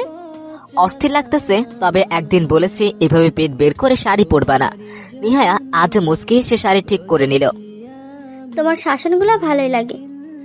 হয়েছে, থামো, এবার পিছনে দেখো কে। কথাটা আস্তে করে বলে হাঁটতে লাগলাম। নিহায়া পিছু হাঁটতে হাঁটতে লাগলো। পিছনে দাঁড়িয়ে রইল নীলিমা। অন্যদিন হলে বলতাম কি ব্যাপার সিনিয়র বউ, আজ দেখি একটু বেশি মাদকতা কাজ করছে, কিন্তু আজ বলবো না। আমরা ছেলেরা তো আবার সুযোগ পেলে ছাড়ে না, আজ না হয় সুযোগটা ছেড়েই দেই। সামনে আগাতেই হইচই। আর একটু এগিয়ে গিয়ে দেখলাম বউকে হলুদ লাগাতে ব্যস্ত সবাই। আমিও গিয়ে লাগিয়ে দিয়ে আসলাম একটু। তারপর শুরু হলো হলুদের বর্ষণ। এ যেন এদেরই হলুদ আজ। সবাই সবাইকে হলুদ লাগাচ্ছে, আর যার যার মতো বন্ধুদের সাথে বার্থডে পার্টিতে যেমনটা হয় তেমনই রীতিমতো হলুদ দিয়ে ঢিল ছোড়াছুড়ি শুরু হয়েছে। বাপ রে বাপ, আগে জানলে আসতামই না। নিহায়া আমার গালে আলতো করে হলুদ মাখা হাতটা ছুঁয়ে দিল। প্রতি উত্তরে আমিও তার গালে হলুদ লাগিয়ে দিলাম। তারও পুরো শরীর হলুদ লেগে গেছে। হলুদের পর এবার পানির বর্ষণ। প্রচুর মজা হয় এদিকের বিয়েতে। আমাদের ওদিকে এমন হয় না। সবাইকে পেলাম, কিন্তু নীলিমাকে কোথাও দেখছি না। হঠাৎ নজর পড়লো মেয়েটা এক কোণে দাঁড়িয়ে আমাদের দেখছে। দেখুক, তাতে আমার কি। সানভি, হ্যাঁ বলো। তোমার রুমে চলো। কেন? আরে আসো, দরকার আছে। আচ্ছা চলো। মেয়েটা আবারও কোনো বদমতলব আছে নাকি? সাবধানে থাকতে হবে। নীলিমার সামনে দিয়ে নিহায়াকে নিয়ে রুমে আসলাম। এবার বলো কি দরকার? গোসল করব। বাথরুম কোন দিকে? এখানে গোসল করবা? বাসায় গিয়ে করলেই ভালো হতো। না, এখানেই করব। এই অবস্থায় যাওয়া যাবে না। আচ্ছা, বাথরুম ওদিকে যাও। ঠিক আছে। মেয়েটা বাথরুমে ঢুকতেই নীলিমা আসলো রুমে। চোখে মুখে রাগের ছাপ। কি জানি সে কি ভেবেছে। এতদিন একসাথে থাকছি, কিছুটা হলেও ভালোবাসার সৃষ্টি হয়েছে। একটু হলেও তার মন কাঁদে অন্য মেয়েদের সাথে মিশলে, এটুকু বুঝতে পারছি। নইলে সে এখন রুমে আসতোই না। কোনো কথা বললাম না, চুপচাপ দাঁড়িয়ে থাকলাম। সে গিয়ে বিছানায় বসলো। একটু পরপর রাগ দেখাচ্ছে। একবার ফোনটা আছাড় মেরে বিছানায় ফেললো, আবার কাকে জানি কল দিল, কিন্তু ধরছে না মনে হয়। আবারও সেই রাগে চাহনি। কিছুক্ষণ পর ভিতর থেকে শব্দ আসলো। সানভি, টাওয়ালটা দাও তো। আমি টাওয়ালেটা হাতে নিতেই নীলিমা কেড়ে নিল সেটা। আমি দিচ্ছি। আচ্ছা। সে টাওয়ালেটা দিয়ে আসতেই আবারও ডাকলো। শাড়ি হবে একটা?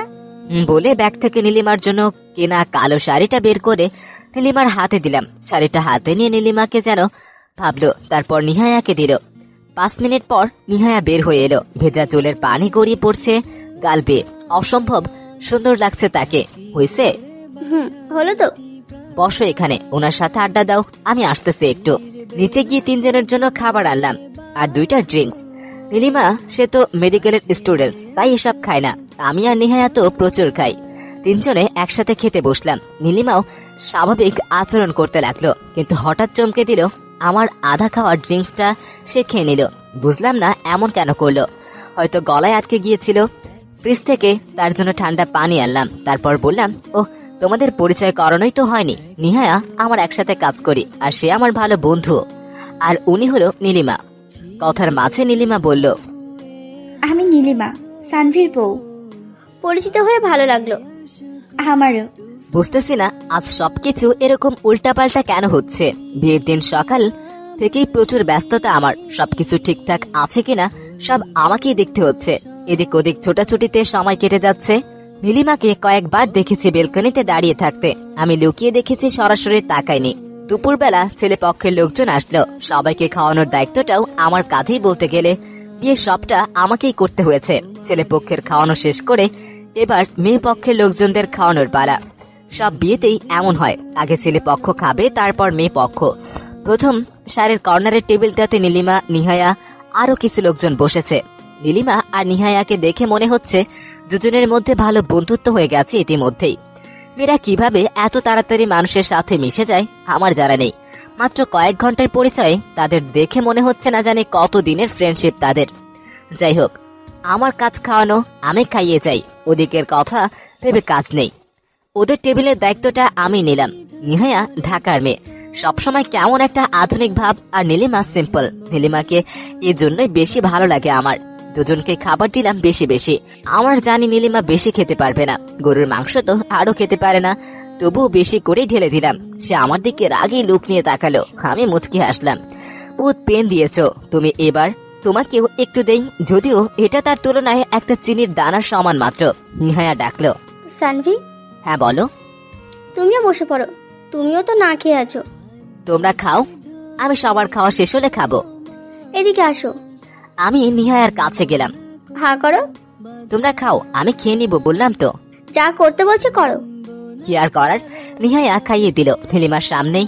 নীলিমা চুপচাপ রইল, কিছুই বলল না, তবে আমার দিকে বারবার তাকাচ্ছে। কিছুটা রাগ আর অস্পষ্ট চেপে রাখা ভালোবাসা দেখতে পাচ্ছি। যাই হোক, নিহায়া মেয়েটাকে ভালো লাগছে ইদানিং। মনে হচ্ছে বিয়েটা নিহায়াকে করলেই ভালো হতো। ভালোবাসতে না পারলেও সে কষ্ট দিত না। যাই হোক, এখন আর সম্ভব না। সিনিয়র মেয়েকে ভালোবাসার পেন যে কতটা, সেটা যে ভালো না বাসবে সে বুঝতে পারবে না। সন্ধে হতেই ঝাড়বাতি আর হরেক রকমের আলোয় আলোকিত হলো পুরো বাড়ি। অন্যরকম লাগছে বাড়িটা। ছেলেপক্ষের বাড়ি একটু দূরে, তাই আগে ভাগে বিদায় দিতে হবে। এশার নামাজের পরপরই বিয়ের কার্য সম্পাদন করা হলো। অবন্তী মেয়েটা প্রচুর কান্না করেছে। আমাকে জড়িয়ে ধরে সে কি কান্না! আমি তাকে বললাম বেশি কাঁদলে মেকআপ নষ্ট হয়ে যাবে, তখন পেতনির মতো লাগবে, তাই কান্না করা যাবে না। মেয়েটা ফিক করে হেসে উঠল। যাক, তবুও হাসি মুখে বিদায় দিতে পারলাম। অল্প কয়দিনেই বাড়িওয়ালা চাচা আর অবন্তী বেশ কাছের মানুষ হয়ে গিয়েছিল। আর আমি এমন একটা মেয়েকে ভালোবাসি যার কাছে আজ কয়েক বছর ধরে থেকেও কাছের কেউ হতে পারলাম না। এসব ভেবে আফসোস করা ছাড়া আর কিছুই করার নেই। কেউ যদি বুঝতে না চায় তবে তাকে জোর করে বোঝানো সম্ভব না। লাল নীল আলোয় আলোকিত পুরো বাড়ি, আর বাড়ির মানুষগুলো শুধু আমি সাদা কালো। আমার আর কোনো রং নেই। ভিতরটায় মরিচা ধরেছে, বাইরে চকচকে। এ যেন অদ্ভুত এক রোগ, দূরেও থাকা যায় না, কাছেও যেতে দেয় না। নিহায়া আজ থাকবে আমাদের সাথেই, কাল সকালে চলে যাবে। নীলিমার সাথে থাকুক, মেয়েটাও একা একা থাকে, ভালোই লাগবে তার। রাত হয়েছে, সব নিশ্চুপ। আমি একা ছাদে দাঁড়িয়ে সিগারেট টানতেছি। রাতের আকাশের মধ্যে অন্যরকম এক সৌন্দর্য আছে, যেটা সবসময় মানুষ বুঝতে পারে না। যখন কেউ খুব কষ্টে বা খুব ভালো থাকে তখন বুঝতে পারে। আমিও বুঝতে পারছি। আমি মাঝে মাঝে ভাবি, নীলিমা চাঁদ, আমি সূর্য। চাঁদের যেমন নিজস্ব কোনো আলো নেই, দূর থেকে সূর্য চাঁদকে আলোকিত করে কোনো স্বার্থ ছাড়াই, তেমনি আমিও ভালোবেসে যাব প্রিয়, দূর থেকে। কাছে না হয় নাইবা গেলাম। একটা শেষ করে আরেকটা সিগারেটে আগুন জ্বালাতে খেয়াল করলাম পিছনে কেউ দাঁড়িয়ে আছে। এত রাতে কে আসবে ভেবে পিছনে তাকাতে দেখলাম নীলিমা দাঁড়িয়ে। অন্যদিন হলে সিগারেটটা ফেলে দিতাম, আজ ফেললাম না। তার দিকে খুব একটা আগ্রহ দেখালাম না, যদিও মন কথা বলতে চাইছে। আমি আবারও সিগারেট টানতে ব্যস্ত হয়ে গেলাম। কয়েক মিনিট নীরবতা ভেঙে নীলিমাই প্রশ্ন করলো, রাতে খেয়েছো? না। কেন? ইচ্ছে নাই। নিহিকাকে পাঠিয়ে দিব? কেন? তোমাকে খাইয়ে দেওয়ার জন্য। আমার খাওয়ার ইচ্ছে নেই, আর অনেক রাত হয়েছে, আপনি রুমে যান। দুদিন আগে সুস্থ হয়েছেন, আবার অসুস্থ হয়ে যাবেন নইলে। সিগারেট ফেলো। কেন? আমি বলছি তাই। সরি, সম্ভব না। বেশি কথা বলবি না, সিগারেট ফেল। শুনেন আপু, আমি আপনার খেলনা না যে যখন ইচ্ছে খেলবেন আবার ছুঁড়ে ফেলে দিবেন। আজ 11 মাস চলে আপনার সাথে এক ঘরে আছি, কখনো কোনো কথা অমান্য করিনি, আপনার কখনো প্রতিবাদও করিনি। আজ কিছু কথা বলবো, মন দিয়ে শুনেন। আপনাকে ভালোবাসতাম প্রচুর। আপনি সিনিয়র, আমি জুনিয়র, তবুও আগলে রাখছি সবসময়। ফ্যামিলি ছেড়ে, বন্ধু বান্ধব, নিজের শহর সব ছেড়ে আপনার এক কথায় চলে আসছি, কিন্তু না, ভালোবাসা পাইনি। সেই আপনি অন্য কারোরই। আপনার বয়ফ্রেন্ড আসতেছে 12 তারিখ, তৈরি থাকুন। আমি আর বিরক্তি করতে থাকবো না। সে আসলেই আমি চলে যাব। বলেই নিচে চলে আসলাম। আমি হলাম মুদ্রার মতো, যতদিন ভালো ছিলাম ততদিন সবার কাছে ভালো ছিলাম, এখন ছেড়ে গেছে তাই কারোর কাছে মূল্য নেই। ছাদ থেকে নেমে এসে আর ঘরে ঢুকতে যাব, দেখি নিহায়া ঘরে বসে আছে। এখন ওর সামনে গেলে বকবক শুরু করে দিবে, এর চেয়ে ভালো মাথায় একটা দুষ্টু বুদ্ধি এসেছে, সেটাই করি। রিমা এতদিন আমাকে অনেক পেন দিয়েছে, আজ না হয় তার কিছুটা তাকে ফিরিয়ে দেই। আর প্ল্যান অনুযায়ী এই কাজটা ফলাফলের মাধ্যমে এটাও জানা যাবে নীলিমা আমাকে ভালোবাসে নাকি শুধুমাত্র প্রয়োজন, যেই ভাবা সেই কাজ। ছাদ থেকে নেমে আর ঘরে না গিয়ে সোজা অফিস চলে গেলাম, সাথে মোবাইলটা বন্ধ করে রাখছি যাতে কল করতে না পারে। এবার বুঝবে ঠেলা আমাকে কষ্ট দেওয়া। সকালবেলা 8টার দিকে ঘরে আসলাম, ঘরে এসে দেখি ঘরের মধ্যে মানুষের এক গাদা ভিড়। বিয়েবারের সব মানুষ কি আমার ঘরে ঘুমিয়েছিল নাকি? হঠাৎ নিহায়ার আওয়াজ শুনতে পেলাম, এই সানভি এসে গেছে, নীলিমা জলদি আয়। অনেক গতিতে হঠাৎ কিছু একটা এসে আমার বুকে আছড়ে পড়লো। ব্যাস আর কি, আমি টাল সামলাতে না পেরে মাটিতে আছড়ে পড়লাম। নিচে পড়ে দেখি আমাকে শক্ত করে জড়িয়ে ধরে আছে নীলিমা। মনে হয় বুদ্ধি কাজে এসেছে, কিন্তু চারিদিকে সব মানুষ আমাদের দেখছে। এক সিনেমার অবস্থা। আমি তো পুরো লজ্জায় কিছুই বলতে পারছি না। আমাদের এমন অবস্থা দেখে চাচা সবাইকে বাইরে নিয়ে গেল। নীলিমা তো কোনো দিকে খবরই নেই, কখন থেকে আমাকে জড়িয়ে ধরেই আছে। তুই সারা রাত কোথায় ছিলে জানো? তোমাকে খুঁজতে খুঁজতে আমি পুরো পাগল হয়ে গেছি। তোমার মোবাইল অফ কেন? তোমাকে কতবার কল দিছি তুমি জানো? বলো তুমি কোথায় ছিলা? এদিকে নীলিমার অবস্থা খুবই খারাপ মনে হচ্ছে। গতকাল সারা রাত কেঁদেছে। নীলিমার চোখের কালো কাজলগুলো তার সারা মুখে লেপটে গেছে। মনে হচ্ছে একটা ছোট বাচ্চা, কিন্তু আমার সিনিয়র। না, আমার এমনটা করা ঠিক হয়নি। সরি বলতে হবে। না, আগে ওর কাছ থেকে জানতে হবে ওর মনে আমার জায়গাটা কোথায়, কেন গতকাল আমি অফিসে গিয়েছিলাম। তো আমাকে একবার বলে যেতে পারতে। আর তোমার ফোন বন্ধ কেন? কেন তোমাকে বলে যেতে হবে কেন? আর ফোনটি ইচ্ছে করে বন্ধ করে রেখেছিলাম যাতে কেউ ডিস্টার্ব করতে না পারে। এবার দেখি কি বলে। তারপরে ঠাস। মানে আমি অনেক তোর আর ফোন অফ করে রাখছিলি যাতে কেউ ডিস্টার্ব না করতে পারে। আমি তোকে ডিস্টার্ব করি? এই মারলেন কেন? আপনি আমার কে হন যে আপনি আমাকে মারলেন? মেরেছি, ভালো করেছি, আরো মারবো তোকে। একদিকে মোবাইল আমার কাছে, আর ওই মোবাইল আমার টাকা দিয়ে কেনা। আমার মোবাইল আমাকে দিয়ে দে, তোকে আর ডিস্টার্ব করবো না। হায়, এ আমি কি করলাম? মনে হয় একটু বেশি হয়ে গেল না? কিছু একটা করতে হবে। মেয়েটা মনে মনে অনেক কষ্ট পেয়েছে, তবুও তো কিছুই বলছে না। কথায় আছে না, মেয়েদের বুক ফাটে কিন্তু মুখ ফাটে না। এদিকে মোবাইলটাও নিয়ে নিয়েছে। যাই, একটা মোবাইল কিনে নিয়ে আসে। মার্কেটে গিয়ে একটা পোকো ফোন কিনে নিলাম। আমার বেশ ভালো লেগেছে এই ফোনটা। মোবাইল নিয়ে ফেরার পথে দেখলাম অর্কিডস ফুলের চারা বিক্রি করছে। আর অর্কিডস হচ্ছে নীলিমার ফেভারিট ফুল। আর বাসায় আমি এই ফুলের অনেক চারা দেখেছি। এখান থেকে একটা ওকে দিলে আমি শিওর ওর রাগ কমে যাবে। ঘরে ফিরতে ফিরতে সন্ধে হয়ে গেল। ঘরে ঢুকতেই দেখলাম নীলিমা সোফায় বসে টিভি দেখছে। ফুলের চারাটা এমন করে নিলাম যাতে ওর চোখে পড়ে। এই ধর তোর ফোন, সকাল থেকে বেজেই চলেছে। কেউ তোকে সেই সকাল থেকে কল করেই যাচ্ছে। কে কল করেছে দেখেননি? না, আমি তোর ফোন কেন ধরবো? ওই তোর হাতে ওইটা কি দেখি? ও মা, এইটা তো অর্কিডস ফুলের চারা। এটা তুমি আমার জন্য আনছো? তুমি জানতে অর্কিডস আমার প্রিয় ফুল? মানে এটা আমার ভালো লেগেছে তাই এনেছি, এটা আমি আপনার জন্য আনি নাই। মিথ্যা বলবে না, তুমি এটা জানতে আমার ফেভারিট ফুল তুমি তাই এনেছো? না, আমি জানি না। আবারও মিথ্যা। দাঁড়াও, দেখাচ্ছি তোমাকে মজা। নীলিমা আমাকে টেনে সোফায় শুয়ে দিল আর সুরি দিতে লাগলো। আর চুলগুলো এসে পড়েছে বারবার আমার মুখের সামনে। ওর চুলের ঘ্রাণ আমাকে মাতাল করে দিচ্ছে। চুলের বাতাস আমাকে ওর দিকে টানছে। আমি শুধু এক নজরে ওর দিকে তাকিয়ে রইলাম। ওই এমন করে তাকিয়ে আছো আমার দিকে কেন? না কিছু না। জুনিয়রটা মনে হয় ভয় পেয়েছে। এটা ভয় না রে পাগলি, তোকে ভালোবাসার প্রতিচ্ছবি। মনে মনেই বললাম। তুমি জানো না, মেয়েদের বুক ফাটে কিন্তু মুখ ফাটে না। সবকিছু কি নিজ থেকে বলতে হবে? তুমি বুঝে নিতে পারো না? না, আমি কিছুই বুঝি না। কেমনে বুঝবো? আপনি তো আমার সিনিয়র আর আমি তো জুনিয়র। বুঝিয়ে দেওয়ার দায়িত্বটা আপনারই। আচ্ছা, তাহলে আজকে আমি তোমাকে সবকিছু কিঞ্চিত কিঞ্চিত বুঝিয়ে দেব। বুঝিয়ে দাও। আমার মনে লাড্ডু ফুটতেছে। অবশেষে সেই কাঙ্ক্ষিত কথা আজ শুনতে পাবো। আসলে আমিও তোমাকে। এরই মাঝে বেজে উঠলো আমার ফোনটা আসারও আর সময় পেল না। Hello hello Sanvi. রাফি, তুই? আমি রাফি। তুই এখন বাসায় চলে আয়। মানে কি বাসায় আয়? কেন, তুই জানিস না আমি বাসায় কেন আসতে পারবো না? আরে এখানে 11 মাসে অনেক কিছু হয়ে গেছে, তুই প্লিজ জলদি বাসায় ফিরে আয়। কেন, কি হয়েছে? কিছু তো অন্তত পক্ষে বল। আর আমাকে যদি নীলিমার বাবা হাতে পায় তাহলে আমার কি অবস্থা করবে তুই তো জানিসই। তোকে আমি ফোনে কিছুই বলতে পারবো না। তুই জলদি বাসায় না আসলে তাহলে বড় দেরি হয়ে যাবে রে। আর নীলিমার বাবা তোকে কিছু বলবে না, আমি বলছি। আচ্ছা, কেমন হয়েছে যে আমায় এত তাড়াতাড়ি আসতে হবে? ঠিক আছে, আমি এখনই 8টার বাসে ফিরতেছি।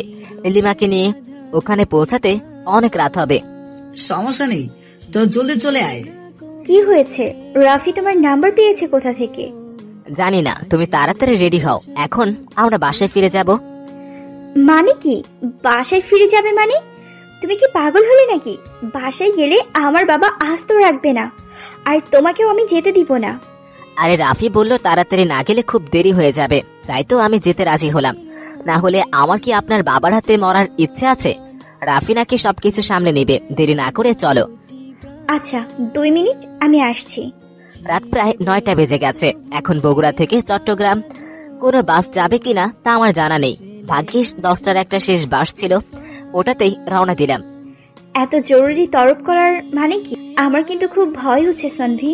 আরে এত ভয় পাওয়ার কিছুই নেই, আমি আছি তো। আর রাফি বলেছে ওইদিকের অবস্থা নাকি এখন সম্পূর্ণ ভিন্ন। আচ্ছা সানভি, আমি তোমাকে একটা কথা বলতে চাই। বলেন। আমি বলছিলাম, আসলে আমাদের কথা অনুসারে আমি শুধু তোমার 1 বছরের বউ। তা আমার খুব ভালো করে জানা আছে। আর কিছুদিন পরে তো 1 বছরের সম্পর্কটার ইতি ঘটবে, আপনার চিন্তা করতে হবে না। কিন্তু ওইদিকে আমার ভেতরটা পুরো রক্তিম ছায়ে পরিণত হচ্ছে। আসলে জগতে প্রিয় মানুষের প্রতিটা কথাই বুকের বাঁ পাশে লাগে। তা যদি নিষ্ঠুর কষ্টদায়কও হয়, তাও শুধু একবার বলো তুমি এই সম্পর্কের ইতি টানতে চাও না, প্লিজ। শর্ত মানতে আর বেশি দিন নেই, কিন্তু আমি তোমাকে বলতে চাচ্ছিলাম যে আমার বয়ফ্রেন্ড। নীলিমাকে কথার মাঝখানে থামিয়ে না, আমি আপনার আর কোনো হেল্প করতে পারবো না। আমি জানি আপনি এখন কি বলবেন। আপনি বলবেন এখন আপনার বয়ফ্রেন্ডের সাথে সব ঠিক করে দিতে। না, আমি আর পারবো না। আসলে তুমি ভুল বুঝতেছো, আমি বলতে চাচ্ছি। কিন্তু আমি কিছু শুনতে চাইছি না। সরি প্লিজ, আমাকে একটু একা থাকতে দিন। আসলে আমার ভয় হচ্ছে নীলিমা যদি বলে উঠে ওর বয়ফ্রেন্ড ওর সাথে বিয়েটা আমার সম্পূর্ণ করে দিতে, তাই 1 বছর ওর পাশে পাশে থেকে ওর প্রতি আমার নেশাটাই বেড়ে গেছে। কিন্তু ওকে তো আর বুক ছিঁড়ে বোঝাতে পারছি না। তার জন্য আমার এই বুকে কত শত চুক্তিহীন ভালোবাসা অসহায় হয়ে পড়ে আছে, যা এই 1 বছরে চুক্তির চেয়ে 1000 গুণ বেশি। বাস চট্টগ্রাম শেষ স্টেশনে এসে গেছে, সবাই নেমে পড়ুন। মেয়েটাকে যতই দেখি ততই মায়াবী মনে হয়। এই 1 বছরে দুজন একসাথে ছিলাম একই ঘরে, তবুও আজ নীলিমার চেহারাটা মনে হচ্ছে আমার কাছে এক অচেনা সুন্দরীর। আসলে ভালোবাসা বিষয়টা এমনই, যতই দেখি না কেন সৌন্দর্য ততই মুগ্ধ করে। ঘুমন্ত নীলিমাকে একেবারে মায়াবী লাগছে, ইচ্ছে করছে একটু ওর চুলগুলো একটু ছুঁয়ে দেখি। এই যে ভাই, নামেন না কেন? নামছি মামা, একটু ওয়েট করেন, ঘুমোচ্ছে তো ডেকে নেই। তাড়াতাড়ি করেন ভাই।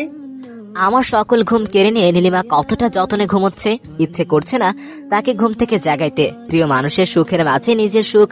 এই যে শুনছেন, উঠেন, বাস এসে গেছে। উঠে পড়েন, তাড়াতাড়ি করেন প্লিজ। ঘুমন্ত অবস্থায় নীলিমাকে দেখতে একেবারে অন্যরকম দেখায়। এই চেহারাটা আমার বাসনাকে প্রফুল্ল করে। আমি নেমে পড়লাম, আপনি নামেন। দাঁড়াও না, আমি আসতেছি। তাড়াতাড়ি চলেন, অনেক রাত হয়েছে। ওইদিকে রাফি হয়তো আমাদের জন্য অপেক্ষা করতেছে। তুমি কি এখন আমার সোজা তোমার বাসায় যাবো আমরা? নীলিমা আমার হাত ধরে ধরে কথা বলছে। এটা আপনি কি করছেন? হাত ছাড়ুন। আর আপনি আমার বাসায় কেন যাবেন? আপনাকে আগে আপনার বাসায় দিয়ে আসবো, তারপর আমি আমার বাসায় চলে যাব। কেন? আমি আমার বাসায় কেন যাব? আমি তোমার সাথে তোমার বাসায় যাব, আর হাত ছাড়বো না। আপনি এইসব পাগলামি কাজ করবেন না। আপনার কাজ তো এখন শেষ, আর আগামীকাল আমাদের খেলা বিয়ের 1 বছর শেষ। তাই আপনি আমার থেকে মুক্তি, আর আমিও। তুমি এমন করে বলছো কেন? তুমি আমার কথাটা তো শোনো আগে। আমার আর কিছু শোনার নেই প্লিজ। এই তোরা এখানে, আমি তোদের খুঁজে পাচ্ছি না। কেমন আছিস রাফি? তোরা আগে বাসায় চলে আয়। আমরা না, তুই আগে ওনাকে ওনার বাসায় পৌঁছে দেবার ব্যবস্থা কর। কেন, উনি এখানে থাকুক, পরে বাকিটা দেখা যাবে। না, উনি যাবে না আমার সাথে, তোকে বলেছি তুই ব্যবস্থা কর, নইলে আমি পৌঁছে দিয়ে আসবো। আচ্ছা, আমি নীলিমাকে আর বাসায় পৌঁছে দিয়ে আসছি, তুই বাসায় যা। আমার ভয় করছে, আমি বাসায় যাব না। প্লিজ এবার আমায় শান্তি দিন প্লিজ। আপনি আপনার রাস্তায় যান আর আমি আমার রাস্তায়, প্লিজ। নীলিমা চুপ করে রইল, শুধু চোখের কোণে কিছু নোলা জল এর আভা দেখাচ্ছে। তবে এই জলের অর্থ কি তা সানভি বুঝতে পারছে না। আসলে সানভি বুঝতেও চাইছে না।